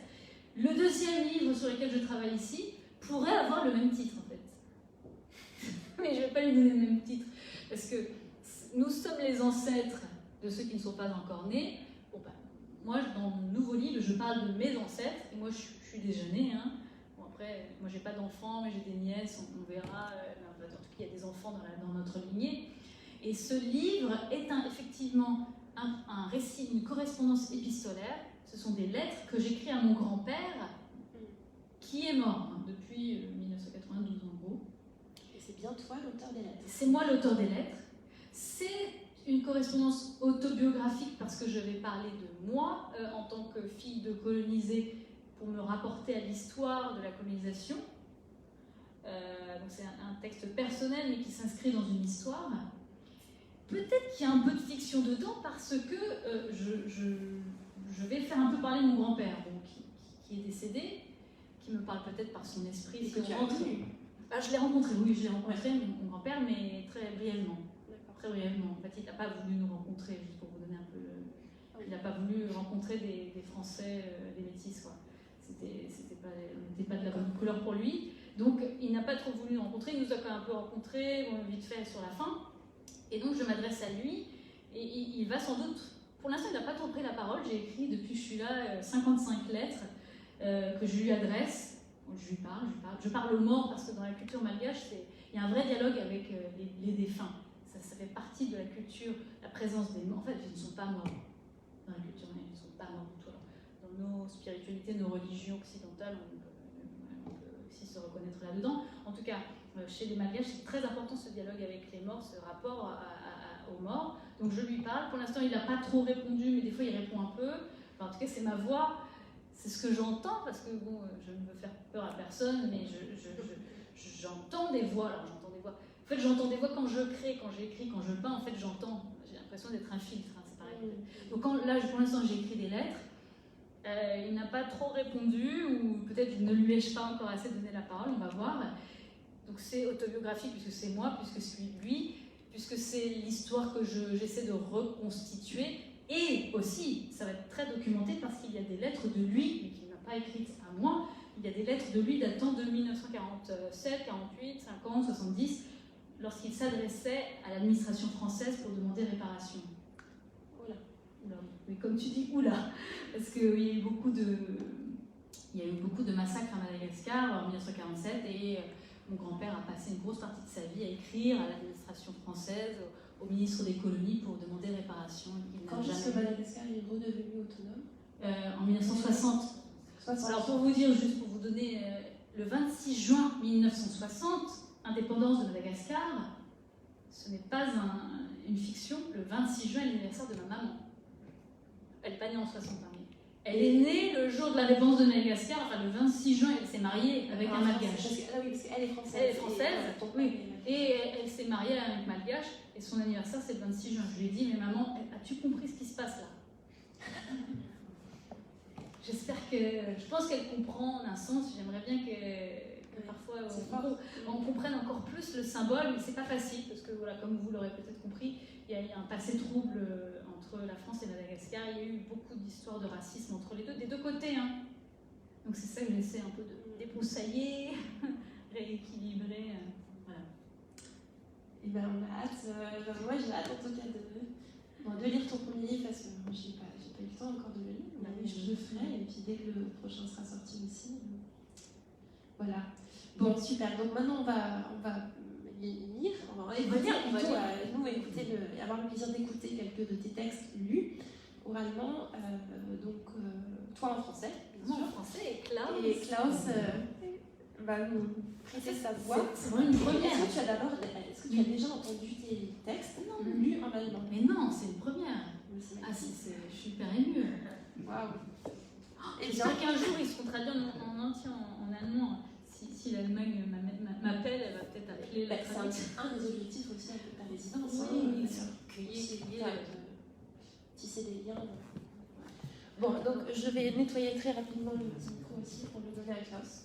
Oui, donc là, on va avec Klaus, c'est super, merci. On va lire ensemble. Alors, pas en même temps, ça pourrait être un exercice intéressant, mais non. Ça pourrait être l'idée d'une performance artistique. En même temps, oui. En même temps, et les gens essaient de percevoir. Non, mais attends, on va pas faire ça, hein, juste. Mais pour vous dire, ces dernières semaines, moi je suis allée à Francfort, à la Katharinenkirche, où il y avait des concerts d'orgue. Incroyable, des concerts d'orgue gratuits pendant une demi-heure. Et en fait, l'idée de parler en même temps, ce qu'on ne va pas faire, quand j'écoute de l'orgue, je ne sais pas vous, si vous avez déjà été à des concerts d'orgue, on a l'impression d'entendre plusieurs voix en même temps. Et on essaie de détecter où est la mélodie, et parfois elle passe d'une ligne musicale à l'autre. Et c'est sûr, si on parlait ensemble, ça ferait un peu le même effet. Parce que vous capteriez des mots, et vous capteriez ce qui doit être capté. Bon, on ne va pas faire ça. Pas ce soir. Alors, je vais commencer, si tu veux bien. Ici, c'est un extrait de donc, Nous sommes les ancêtres de ceux qui ne sont pas inconnus, qui a été publié en 2017 et qui me parle de la France et de la Californie. Et dans ce chapitre, il s'agit d'un personnage amérindien, Ghettoé. Alors là, c'est pas autobiographique du tout, hein, c'est de la fiction, mais fondé sur mes recherches. Ghettoé. Alors, je vous explique juste que le contexte, c'est que ici, on a une jeune femme française qui est en train de traduire un manuscrit et elle est en train de découvrir la vie de cet Amérindien. Je viens de relire la page où je parle de lui pour la première fois, l'Indien. C'était il y a presque 1 an, sur Chestnut Avenue, peu de temps avant que je ne me rende à la dégustation de vin chez la famille Vigne. Quelle vie eût été la mienne si cette rencontre n'avait pas eu lieu? Mais la Providence en a décidé autrement. Je lui en sais bien gré. On rencontre tellement de monde ici à San Francisco. Toujours de nouveaux arrivants, toujours de nouvelles têtes. Sauf que l'Indien n'est pas neuf ici. Il est d'ici, c'est sa terre, à lui, plus qu'à aucun autre de nous tous réunis. Comment ai-je pu oublier John aussi rapidement? Suis-je une inconstante ou sommes-nous tous voués à guérir de nos chagrins de cœur et de passer d'un amour à un autre? Cela faisait quelques semaines que l'Indien venait régulièrement à la boulangerie. Je suis d'abord tombée amoureuse de son prénom, tellement d'un autre monde. Okay, jetzt die deutsche Version. Ich habe gerade erneut die Seite gelesen, auf der ich ihn zum ersten Mal erwähnte, den Indianer. Es geschah vor fast einem Jahr, auf der Chestnut Avenue, kurz bevor ich zu der Weinverkostung bei der Familie Vigne ging. Wie wäre mein Leben geworden, wenn es diese Begegnung nicht gegeben hätte? Aber die Vorsehung hat anders entschieden. Und ich bin ihr dafür sehr verbunden. Hier in San Francisco trifft man auf so viele Leute. Ständig Neuankömmlinge, ständig neue Gesichter.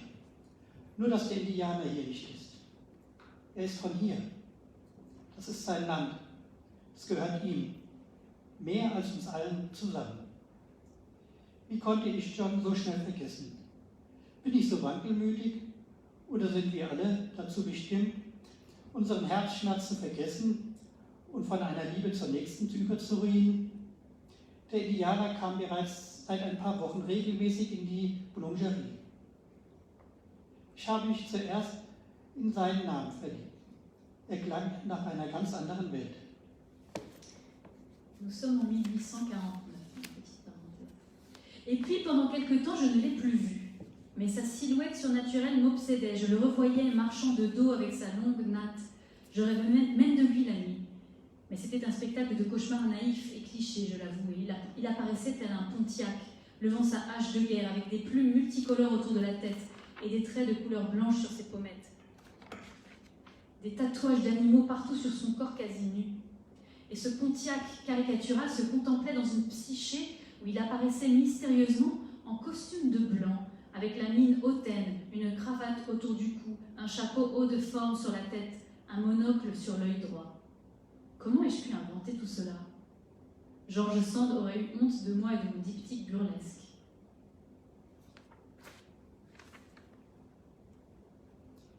Und dann habe ich ihn eine Zeit lang nicht mehr gesehen. Aber seine übernatürliche Gestalt, die mir nicht mehr aus dem Sinn. Ich sah ihn mit dem Rücken zu mir, mit den langen Zopf. Ich träumte sogar nachts von ihm. Doch, das muss ich einräumen, es waren naive und klischeehafte Albtraumbilder, in denen er wie Pontiac sein Kriegsbeil in die Luft reckte, mit bunten Federn auf dem Kopf und weißen Farbstreifen auf den Wangen und überall Tiertätowierungen auf seinem fast nackten Körper. Und dieser Karikatur Pontiac betrachtete sich in einem Spiegel, in dem er geheimnisvollerweise im Anzug eines Weißen erschien, mit hochmütiger Miene, einer Krawatte umgebunden, einem Zylinder auf dem Kopf, ein Monokel auf dem rechten Auge. Wie habe ich mir das alles ausdenken können? George Sand hätte sich für mich und meine grotesken Diptychon geschämt. Passons sur ces visions anachroniques. Une chose est sûre, je n'arrêtais pas de penser à l'Indien. Je regrettais de ne pas lui avoir parlé, de ne pas avoir osé entamer une conversation, même sur du rien. Tout à la fois, je craignais de ne plus jamais le revoir et j'espérais encore. Et Dieu m'a entendu. L'Indien m'a emmené sur la haute colline de San Francisco, Loma Alta. Vergessen wir diese anachronistischen Visionen. Eine Sache ist gewiss. Ich konnte nicht aufhören, an den Indianer zu denken. Ich bereute, ihn nicht angesprochen zu haben, kein Gespräch begonnen zu haben. Über irgendetwas. Ich fürchtete, ihn nie mehr wiederzusehen und hoffte zugleich darauf, und Gott hat mich erhört. Der Indianer nahm mich auf den höchsten Hügel von San Francisco mit, den Loma Alta.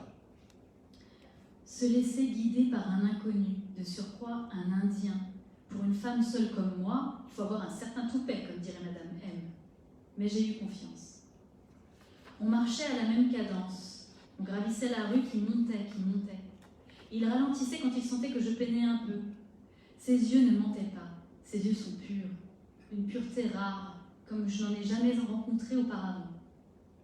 Quand on est parvenu au haut de la colline, on a pu admirer ensemble cette ville, la nôtre, qui se transforme plus vite qu'une chrysalide en papillon.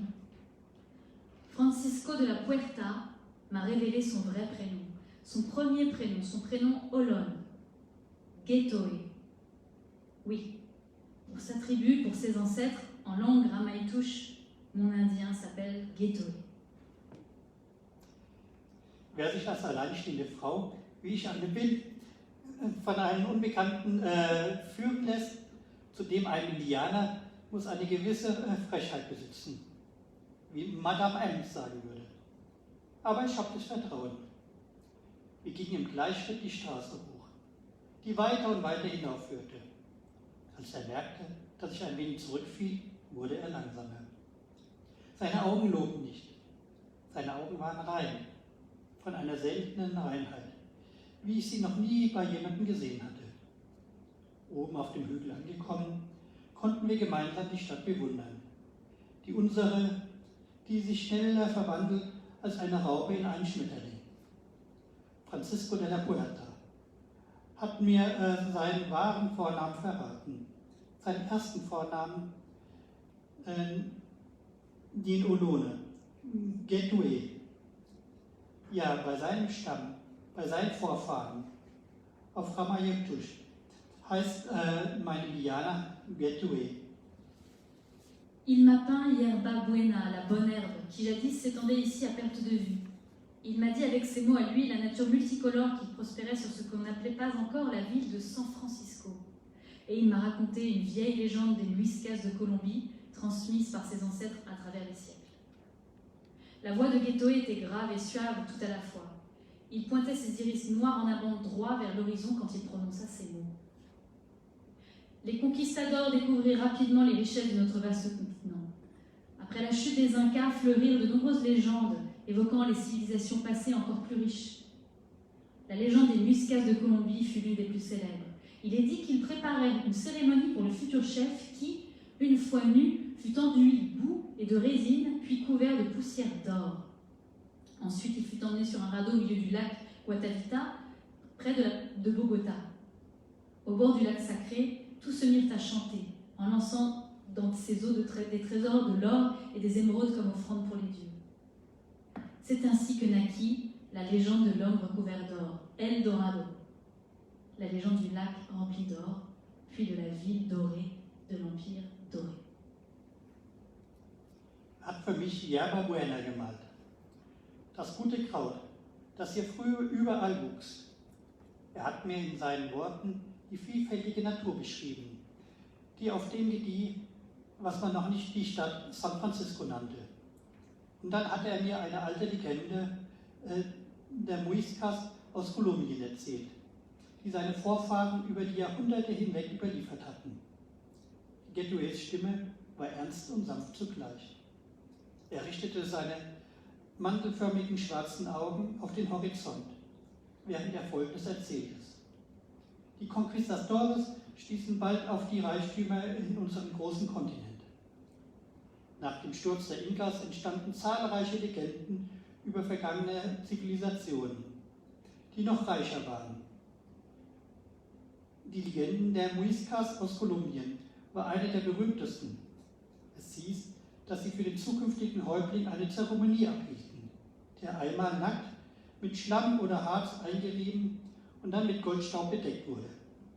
Anschließend wurde er mit einem Floß in die Mitte des Guatavitas-Sees in die Nähe von Bogota gebracht. Am Ufer des Heiligen Sees begannen alle zu singen und warfen Schätze ins Wasser, Gold und Smaragde, als Opfergaben für die Götter. So entstand die Legende von den goldbedeckten Mannes, El Dorado, die Legende des mit Gold gefüllten Sees. Dann der goldenen Stadt, des goldenen Reiches. Klaus, on va passer à l'autre texte. D'accord. Voilà pour le premier extrait de ce roman sur donc, le passé de la Californie. À présent, nous allons lire avec Klaus un extrait des écrits sur France et Madagascar. Alors c'est un travail en cours, hein. L'écriture n'est pas totalement finalisée, donc je vous lis en l'état quelques pages de ce que j'ai écrit. Bordeaux, le 4 janvier 2019, 23h12. Lettre à Pabé. Pabé, c'est le mot pour dire grand-père en malgache. Cher grand-père, j'écris cher par convention et pour bien commencer ce livre qui dort en moi depuis 42 ans, car avouons-le sans détour, je n'ai pas eu l'occasion de développer ce sentiment affectueux pour toi.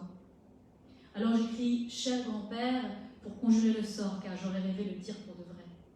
Mais tu ne m'en as pas donné l'occasion, pas donné la chance, on dirait. Tu n'as pas voulu que j'aime mon autre grand-père, toi. Apparemment, mon amour ne t'intéressait pas. Oui, il faut croire que c'est une chance d'éprouver de l'amour, de l'attachement, de l'affection pour son grand-père. Parfois, cela vient naturellement, génétiquement, naturellement, dira-t-on. Parfois, cela ne vient pas car les liens ne sont pas là. Un grand-père meurt avant la naissance de sa petite fille. La rencontre n'aura pas lieu. Parfois, l'attachement n'a pas lieu car les liens sont coupés. De quel côté? Okay, das ist jetzt ein Auszug aus noch einem unveröffentlichten Werk, Briefe an ihren Großvater, der Pabé heißt. Bordeaux, 4. Januar 2019, 23:12 Uhr. Brief von Pabé. Lieber Großvater, ich schreibe lieber, weil es so üblich ist. Und um diesem Buch, das seit 42 Jahren in mir schlummert, richtig zu beginnen. Doch sagen wir es ohne Umschweife. Ich hatte keine Gelegenheit, Zuneigung zu dir zu entwickeln. Also schreibe ich lieber Großvater, um das Schicksal zu beschwören. Denn ich habe davon geträumt, es in Wirklichkeit zu sagen. Aber du hast mir nie die Gelegenheit dazu gegeben. Keine Chance, könnte man meinen. Du hast nicht gewollt, dass ich meinen anderen Großvater liebe, dich. Anscheinend hat dich meine Liebe nicht interessiert. Ja, man kann nicht wohl glücklich schätzen, für seinen Großvater Liebe, Verbundenheit, Zuneigung zu empfinden. Manchmal geschieht das ganz natürlich. Natürlich genetisch, kann man sagen. Manchmal geschieht es nicht, weil keine Verbindung besteht. Ein Großvater stirbt vor der Geburt seiner Enkelin. Es kommt nie zu einer Begegnung. Manchmal kommt es zu keiner Bindung, weil die Verbindung gekappt wird. Von wem? Dans mon cas, c'est toi qui as coupé les liens. Coupé la main tendue vers toi que représentait pourtant la naissance. Aujourd'hui, je prends la plume pour t'écrire en ce vendredi 4 janvier, à l'orée du 5 janvier de cette nouvelle année 2019 qui commence. Car hier, en prenant des notes comme chaque jour dans mon cahier de par l'écriture si intime, je me suis juré de commencer le lendemain, c'est-à-dire aujourd'hui, l'écriture d'un livre très personnel que je donnerai à lire au public. Qui eût cru qu'un jour je me mettrais à écrire un livre autobiographique? Moi qui crois tellement à la force des contes, des histoires métaphoriques. Moi, la comédienne qui aime tant entrer dans la peau des autres pour mieux les comprendre et mieux les partager avec le monde. Me voici ce soir en train de me livrer pour la première fois. Confession, secret de famille, tout et rien à la fois. C'est difficile de penser que sa propre vie vaut la peine de la partager avec autrui. Qui dit qu'un tel ou un tel a une petite vie ou une grande vie? La mienne est grande à mon échelle, petite à l'échelle de ceux qui la jugeront telle. Et si je prends finalement la plume, ce n'est pas parce que d'arrogante je joue l'humble, ni d'humble j'assume l'arrogante. C'est parce que c'est plus fort que moi, parce qu'il faut que ça sorte, parce que je n'en peux plus, parce que j'ai de la chance d'avoir l'écriture pour crier, laisser crier ma voix trop longtemps aphone.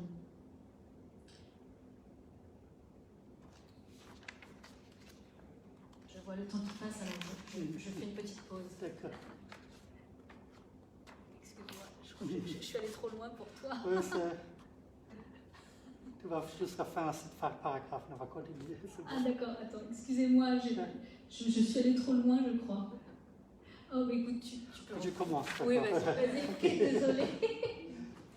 In meinem Fall warst du derjenige, der die Verbindung kannte, der die ausgestreckte Hand ausschlug, die meine Geburt darstellte. Nun greife ich zum Stift, um dir an diesem Freitag, dem 4. Januar, am Übergang zum 5. Januar diesen noch jungen Jahres 2019 zu schreiben. Denn gestern, als ich wie jeden Tag in meinem ganz privaten Heft für Sprechschriften Notizen machte, schwor ich mir, am nächsten Tag, das heißt heute, mit der Niederschrift eines sehr persönlichen Buches zu beginnen, das für die Öffentlichkeit bestimmt ist. Wer hätte gedacht, dass ich eines Tages ein autobiografisches Buch schreibe? Ich, die schon so sehr an die Kraft der Märchen glaubt, von metaphorischen Geschichten. Ich, die Schauspielerin, die es liebt, in der Haut von Fremden zu schlüpfen, um sie besser zu verstehen, um sie besser in der Welt zu teilen. Heute Abend sitze ich hier und gebe zum ersten Mal meinen Interessepreis. Geständnisse, Familiengeheimnisse, das alles und nichts davon zugleich. Es ist schwer vorstellbar, dass das eigene Leben es wert ist, mit anderen geteilt zu werden. Es ist schwer, diesen Schritt zu wagen und Vertraulichkeiten preiszugeben, zu akzeptieren, dass es wirklich etwas zu sagen gibt über diese kleinen Leute, dieses kleine Leben, so klein im Vergleich mit den berühmten Frauen und Männern, deren Schritte, Taten, Bücher, Geschichte schrieben, weil sie die Welt veränderten. Heute Abend mache ich also langsam zögerliche Schritte und frage mich dabei immer noch, ob ich, da ich mich anschicke, von meinem kleinen Leben zu berichten, wirklich auf den richtigen Weg bin oder ob ich auf dem falschen, gepflastert mit falscher Bescheidenheit und darauf schon recht weit vorangekommen. Et je vais passer maintenant à cher Pabé, je suis très en colère. D'accord. Cher Pabé, je t'écris car je suis très en colère. Non, ce n'est pas la formule adéquate. Je suis trop polie, trop lisse, trop neutre. Pabé, j'ai la rage. Une rage gronde en moi et elle est en train de bouillonner au point de tout faire exploser. Ma rage est si forte, si brûlante qu'elle me fait chialer trop souvent quand je la regarde et comprends d'où elle vient, comme elle se tapit en moi, héritée de nombreuses générations. Pabé, j'ai la rage. J'ai le feu en moi, l'incendie ne cesse de croître. Impossible de l'arrêter. Le feu est indomptable et les lettres de mon clavier en sont la preuve. Les lettres sont effacées. Mes doigts tapent si fort en écrivant qu'il se pourrait que je brise les touches. Impossible de continuer à écrire après un tel carnage. Alors j'enregistre ce que je viens d'écrire avant que tout ne parte. Il faut absolument que tout soit consigné, archivé, imprimé, gravé. Tout ce que je n'ai pas écrit jusqu'à présent, pendant ces 4 décennies de silence.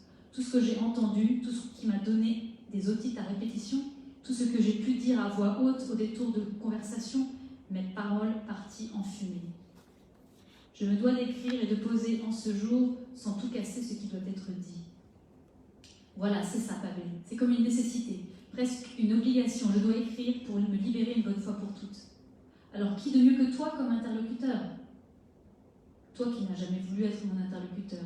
Ou si finalement, si in extremis, quelque temps avant ta mort, quand tu es revenu dans cette France que tu as détestée, que reste-t-il de ces 4 jours de rencontre entre nous, in extremis? Que nous sommes-nous dit? Qu'avons-nous partagé? J'essaie de plonger dans l'abîme de ma mémoire. J'avais quel âge? 16 ans? Lieber Papi, ich schreibe dir, weil ich sehr wütend bin. Nein, das ist nicht der passende Ausdruck. Das ist zu höflich, zu glatt, zu neutral. Papi, ich bin zornig. In mir brodelt ein Zorn, der kurz davor ist, alles in die Luft zu springen. Mein Zorn ist so stark, so glühend, dass ich viel zu oft weinen muss, wenn ich ihn betrachte und verstehe, woher er kommt.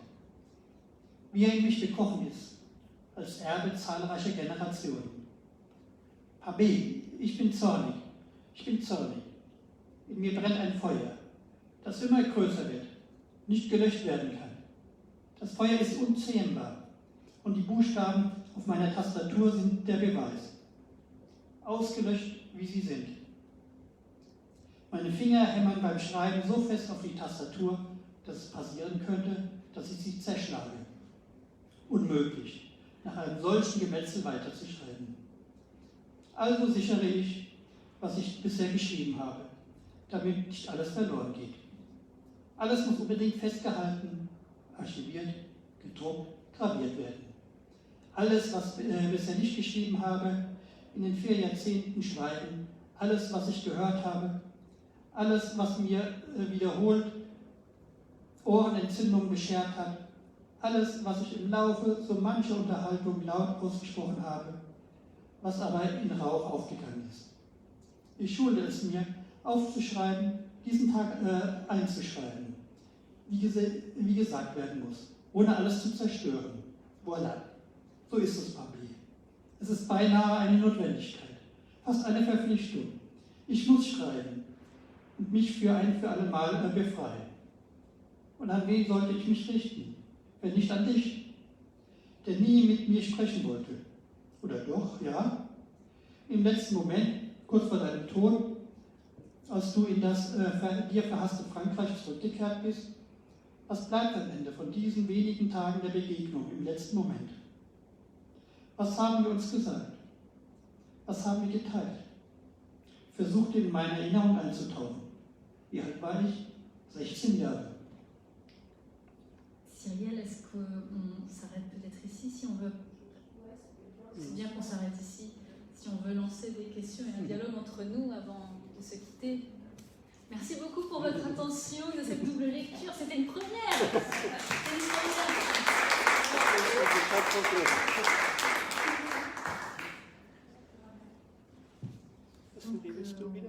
Si vous avez des questions à nous poser, sur ce que vous venez d'entendre, il n'y a pas grand-chose, c'est juste le début de l'impulsion d'une inspiration. Ou si vous voulez témoigner aussi de choses qui ont résonné dans ce qu'on a pu dire tout à l'heure avec Cyrielle, je serais très heureuse de vous écouter. Je vais boire un petit coup. Also, wie jetzt die Autorin was fragen möchte, ist es die Chance, noch etwas zu wissen über ihr Werk, wie sie schreibt. Ah, voilà. Est-ce que ça vous avait fait peur d'écrire, de commencer ces lettres? Ah oui, oui. Le mot peur, oui, alors, en fait, c'est plus fort que moi. Je me suis dit, il faut que je lui parle. J'ai pas pu lui parler. Je l'ai rencontré à 16 ans. Quand on s'est rencontrés, je n'ai pas parlé. Je n'ai même pas réalisé ce qui se passait. C'est un étranger pour moi.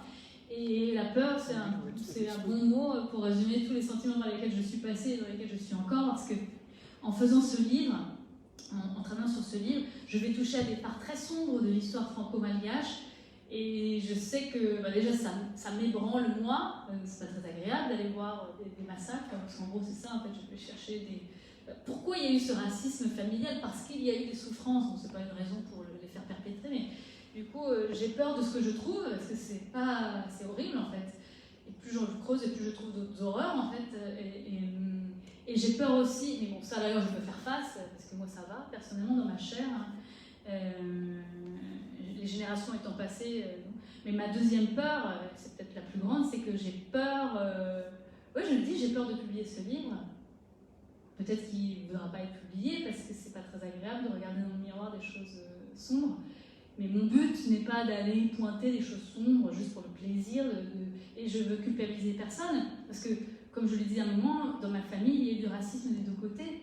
Donc j'ai pas envie de dire qu'il y en a un racisme plus grave que l'autre. Ma mère a beaucoup souffert de ce rejet, et mon grand-père a beaucoup souffert de ce qui s'est passé dans sa famille. Du coup, moi, je suis là entre les deux. Et donc j'ai peur de ce livre, mais en même temps je ne peux pas m'en empêcher, et ça me fait du bien moi aussi peut-être de me soigner, il y a une forme de thérapeutique là-dedans, et je pense que cette histoire individuelle pourra parler à beaucoup d'autres personnes, alors métisses ou pas, mais j'ai beaucoup de gens autour de moi, on parle beaucoup du métissage, je vois qu'il y a des souffrances qui sont là, il y a des joies aussi, et je vais en parler dans mon livre, c'est pas juste un livre noir et tout, qui va déprimer tout le monde, non mais pour aller dans la joie, il faut parfois aller voir aussi dans l'obscurité, pour voir la lumière, pour voir le sombre, et vice-versa. Donc oui, il y a beaucoup de peur, je vous avoue, et c'est vraiment sauter dans la fosse des requins, un peu en gros. Moi, j'ai toujours peur des requins à cause du film Le Dents de la Mer. Donc des fois, je me dis, j'y vais, allez, vas-y, t'y vas. Et peut-être que les requins vont devenir tes amis, parce qu'on les a diabolisés. Donc ouais, le mot peur, et là, c'est un exercice. Merci pour cette question. Frage und dann genannt, Marie, und dann... Moi j'ai plusieurs questions. Alors donc, C'était Karina. Les réponses du grand-père, comment arriver à faire résonner les réponses du grand-père en toi, d'où elles viennent, est-ce que tu en as parlé de ton projet avec ta famille, comment ça a été reçu ce projet, est-ce qu'il y a eu des débats chauds au niveau de la famille, est-ce que le Francfort ou d'être en Allemagne c'est apaisant pour écrire ces moments troublants? Alors je vais répondre à la question 2 et ensuite à la 1, ça va se mélanger. Francfort est très apaisant, c'est pour ça que je suis très reconnaissante d'être ici. J'ai l'impression d'être accompagnée, je ne sais pas, il y a des ondes, il y a le peuple allemand, il y a, je ne sais pas ce qu'il y a le fait d'être extraite de chez moi. Et puis je sens qu'il y a aussi tout un travail qui a été fait en Allemagne sur la résilience, sur un passé douloureux de tous côtés, que je prends comme modèle en fait, que je prends comme inspiration. Je sens qu'il y a une humilité, il y a une reconnaissance, un travail de réparation. C'est vraiment reconnaissance, réparation, ce sont les deux mots sur lesquels je travaille, pour savoir aussi ce que ça veut dire pour moi de reconnaître que ma famille a été victime de racisme des deux côtés, de xénophobie, on peut mettre tous les mots qu'on veut. Donc je me sens vraiment portée. Je ne pourrais pas mettre les mots, c'est de l'ordre, c'est des ondes, je ne sais pas ce que c'est. Je pourrais l'intellectualiser, on pourrait faire une sociologie sur, réfléchir à la réparation par rapport à la Deuxième Guerre mondiale, et puis là, un autre passé, colonisation. Bon. Donc ça, c'est pour dire que oui, je me sens portée par Francfort, par l'Allemagne, par la réconciliation qu'il y a eu entre la France et l'Allemagne, j'en parlais tout à l'heure. Je me sens portée par mes ancêtres, au sens où je me sens portée par mon grand-père français qui a fait ce jumelage, ayant été un soldat qui s'est battu contre l'Allemagne. Il a été le maire qui a consacré le jumelage. Ça me porte énormément, ça m'inspire. Et donc, comment ça a été reçu, ce projet? Dans ma famille, on parle très ouvertement de tout ce qui s'est passé, sauf que quand on en parle, ça termine en pugilat, surtout entre mes parents. Donc ça, c'est très douloureux pour moi, comme n'importe quel enfant qui voit ses parents se déchirer. On a tous malheureusement connu ça un moment dans sa vie, plus ou moins.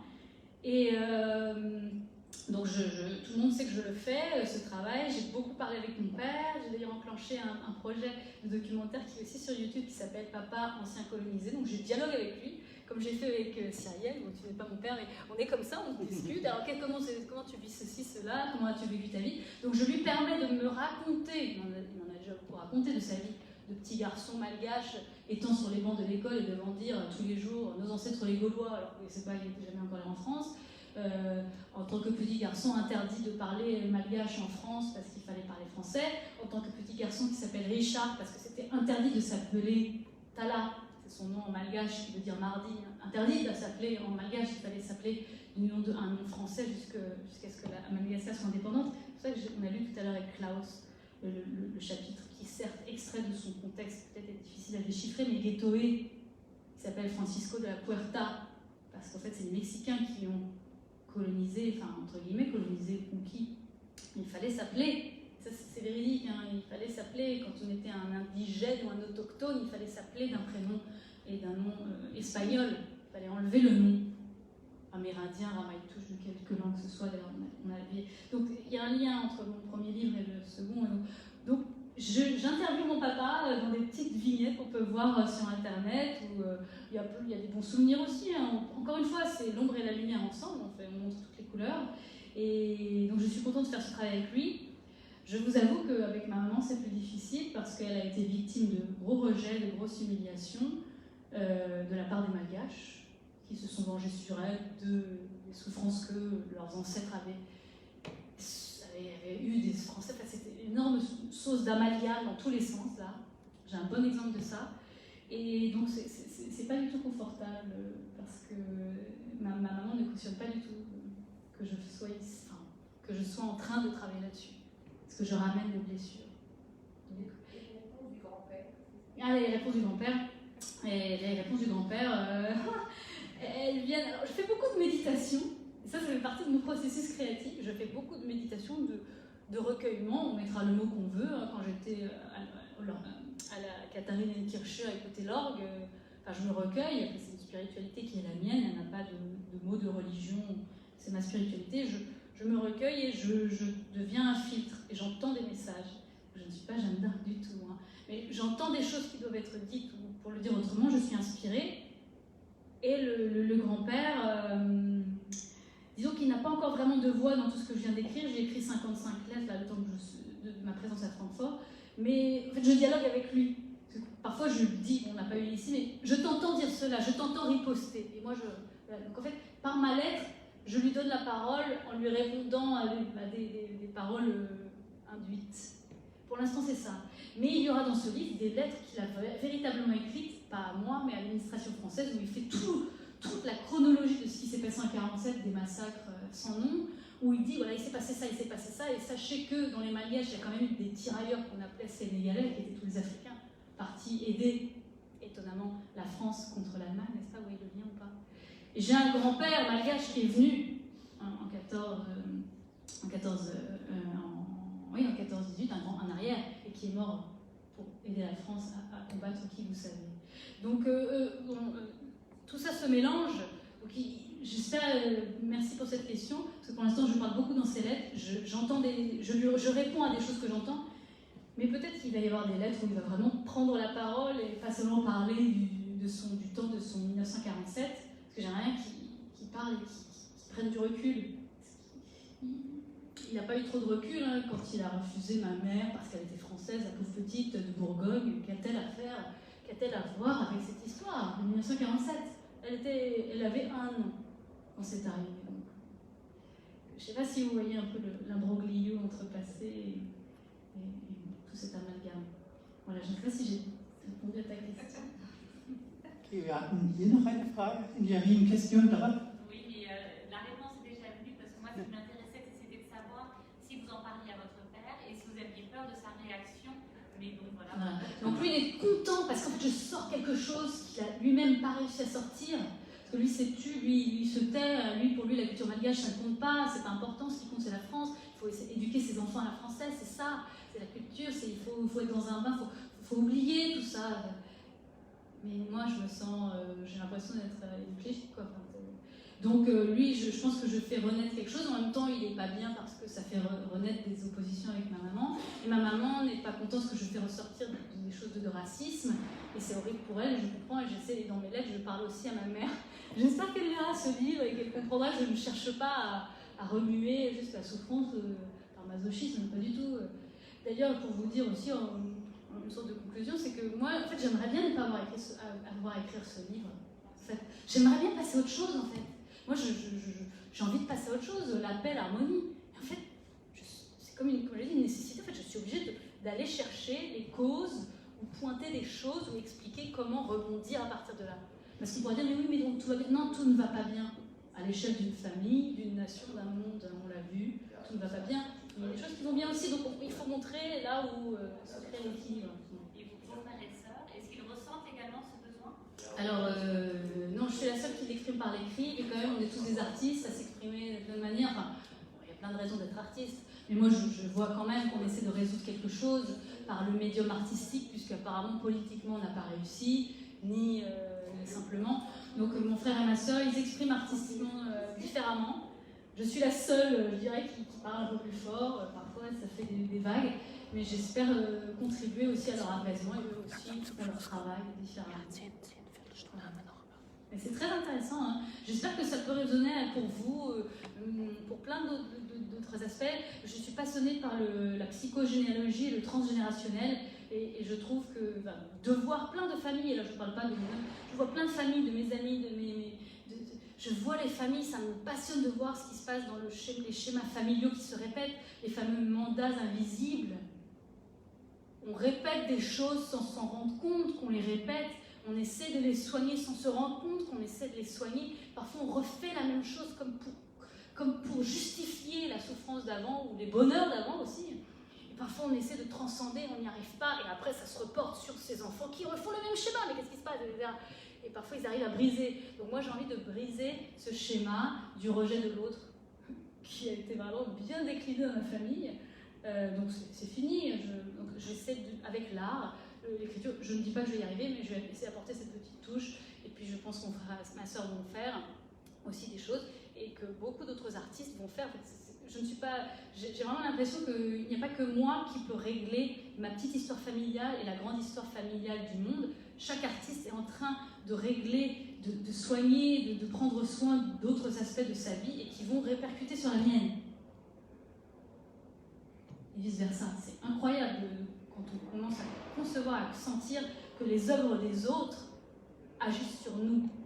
Ils ne connaissent peut-être pas, et moi, si j'arrive à écrire, c'est sans doute parce que d'autres écrivent avant moi aussi, parce que j'ai lu beaucoup d'autres ouvrages d'auteurs métis ou pris dans cette question du racisme ou de la xénophobie, et c'est grâce à eux aussi que j'arrive là, moi, à sortir des mots. Donc c'est un gros travail collectif, en fait. Dans cette contexte, est-ce que vous trouvez aussi, parce que dans notre histoire en Allemagne, ce sont plutôt les petits-fils, les petites-filles, la génération, pas la génération proche, mais la génération, les deux générations après, qui ont le courage, qui ont cette émotion et qui peuvent donner leur porte-parole pour les ancêtres. Oui, oui. Exactement. Et vous dites qu'ils ont le courage. Moi, je ne me sens pas le courage. J'ai l'impression que c'est un réflexe. C'est comme si on me disait « ne respire plus ». Mais en fait, je ne peux pas ne pas respirer. Je suis obligée de respirer. C'est pas un courage d'écrire ça. C'est que pour survivre, je suis obligée. Et pourquoi il faut du courage. Il faut du courage, vous trouvez? Ah oui, c'est vrai qu'en fait, il faut du courage parce que pour affronter ma maman qui ne cautionne pas, c'est vrai. Oui, il y a un petit peu sans doute du courage dedans aussi. Mais je le sens vraiment comme... C'est comme si on m'enfonçait la tête sous l'eau, mais je ne peux que pousser pour sortir. Je ne vais pas, ah oui d'accord, vous me faites couler, j'y vais.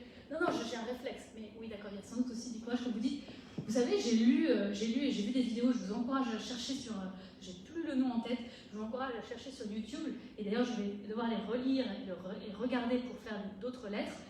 Les neuroscientifiques et épigénéticiens sont aujourd'hui à un stade de découverte et de connaissance du cerveau humain et du fonctionnement du transgénérationnel pour prouver que des traumas passés, on fait ça sur les rats, nos gentils petits rats qui nous servent à nous connaître nous-mêmes, et bien, le transgénérationnel, les traumas passés se transmettent, c'est la science qui le dit, même si on ne va pas fonder toute sa vie sur la science, quoique, bon, mais quand même, la science le dit, et le prouve, que les traumas se transmettent de génération en génération jusqu'à 7 générations et peut-être même au-delà, en fonction de ce que chaque génération aura nettoyé de ce trauma ou passé en résilience.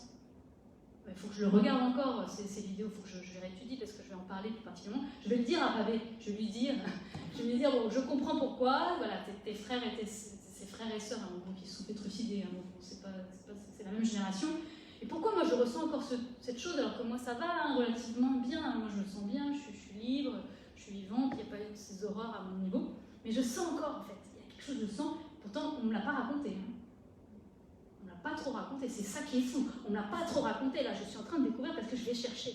Donc le transgénérationnel, les scientifiques l'ont prouvé, il va falloir le nettoyer en prenant conscience et en faisant un travail d'introspection, de résilience, d'apaisement, de pardon. Regardez les uns et les autres. Et c'est sûr que les générations y arrivent peut-être plus, et y arrivent peut-être plus parce qu'on a moins ce poids. Au fur et à mesure, ça se délaye un peu. On a moins de valoches sur notre... les valises sont moins lourdes parce que la vie est peut-être plus simple pour nous. Enfin, je parle de moi. Moi, ma vie est beaucoup plus simple que mes arrière-grands-parents, grands-oncles, grands-oncles, grands-tantes. Donc oui, c'est pour ça que ça émerge de partout, là. Si vous vous intéressez au sujet, moi je m'intéresse au sujet, beaucoup de gens de ma génération, des livres qui sortent de partout, encore plus, il y en avait déjà. J'ai lu des auteurs qui ont une 50aine d'années qui écrivaient déjà ça, sur le sujet de la colonisation en tout cas, et là ça surgit, il y a des journalistes, des historiens, parce qu'en fait nous sommes les ancêtres qui nous sommes, non, nous sommes, c'est le titre, nous sommes les descendants de nos ancêtres, et nous, on nous a éduqués, parce que moi j'ai été éduquée malheureusement grâce à la France qui est venue faire de l'éducation à mon papa, grâce à cause, je ne sais pas. Ben moi, je suis née en France, j'ai été éduquée, j'ai appris l'histoire, j'ai appris la langue, je suis prof de français, je suis intéressée par tout ça, et je fais avec ce que je peux. Mais du coup, je suis forte de tout ça, et du coup, c'est comme si des humains avaient voulu civiliser les autres, parce que soi-disant, ils étaient des sauvages. Et moi, là, maintenant, j'ai envie d'un peu de civiliser autrement. En fait, j'ai pas envie de civiliser. J'ai envie d'ouvrir les yeux autrement. J'ai les mots pour le faire, j'ai l'éducation, et j'ai plus 7 ans quand j'écrivais Le Punk et le Soleil. Si on regarde la petite histoire, elle parlait de ça en fait. Hein. C'est assez effrayant en fait. Elle parlait de ce dont je parle là. Mais j'avais 7 ans, je n'avais pas compris pourquoi j'étais venue. Donc voilà. Oui, le temps passe. Non, moi, c'est pas des questions, c'est juste deux remarques. Rebondir ce que vous disiez. Vous arrivez au bon moment où les Allemands sont ouverts pour parler de la réconciliation, la deuxième génération. Moi, ça fait très longtemps que je suis en Allemagne, on voit les débats, on voit des films sortir, on est plus apaisé pour en parler. La nouvelle génération n'avait rien à voir et maintenant a le droit de discuter de manière ouverte, sans se sentir responsable. Donc il y a eu un gros travail au niveau des Allemands et je peux comprendre que vous ressentiez ça. Moi, je le ressens très fort en tant que non-allemande, mais c'est vraiment important pour pouvoir grandir et avancer. Et j'ai perdu le fil, je voulais dire quelque chose à propos de transgénérationnel, ça va me revenir, c'est pas grave. Mais c'était le plus important par rapport à ce que... Tout à fait, oui, on est loin des traumas, du coup on a la distance, et on ose du coup peut-être plus, même si ça fait quand même un peu peur parce qu'on sent bien. Et donc, mais merci, le temps fait son œuvre.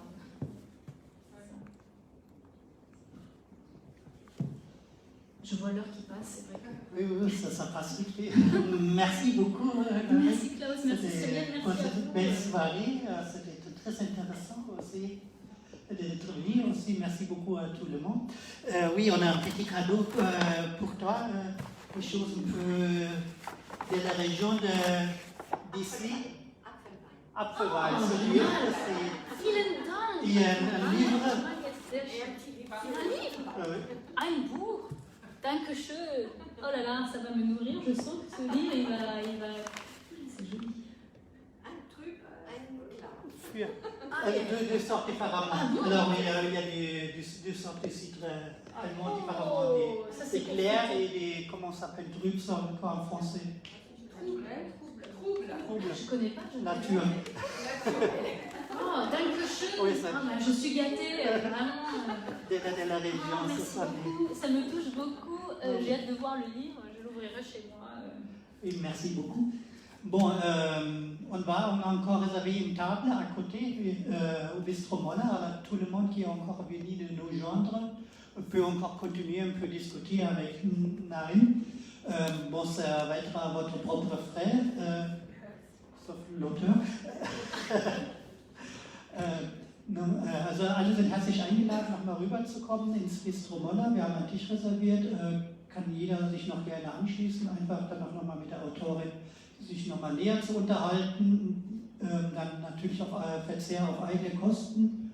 Und wer nicht kommt, merci beaucoup d'être venu. J'espère que vous avez passé une bonne soirée et j'espère, je vous souhaite une bonne rentrée chez vous et prenez soin de vous et restez en bonne santé.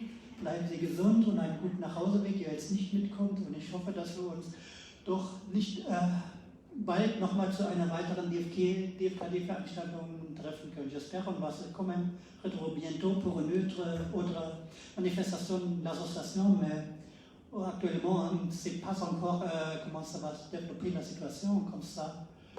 Suivez-nous par notre newsletter, par Internet, Facebook, Instagram.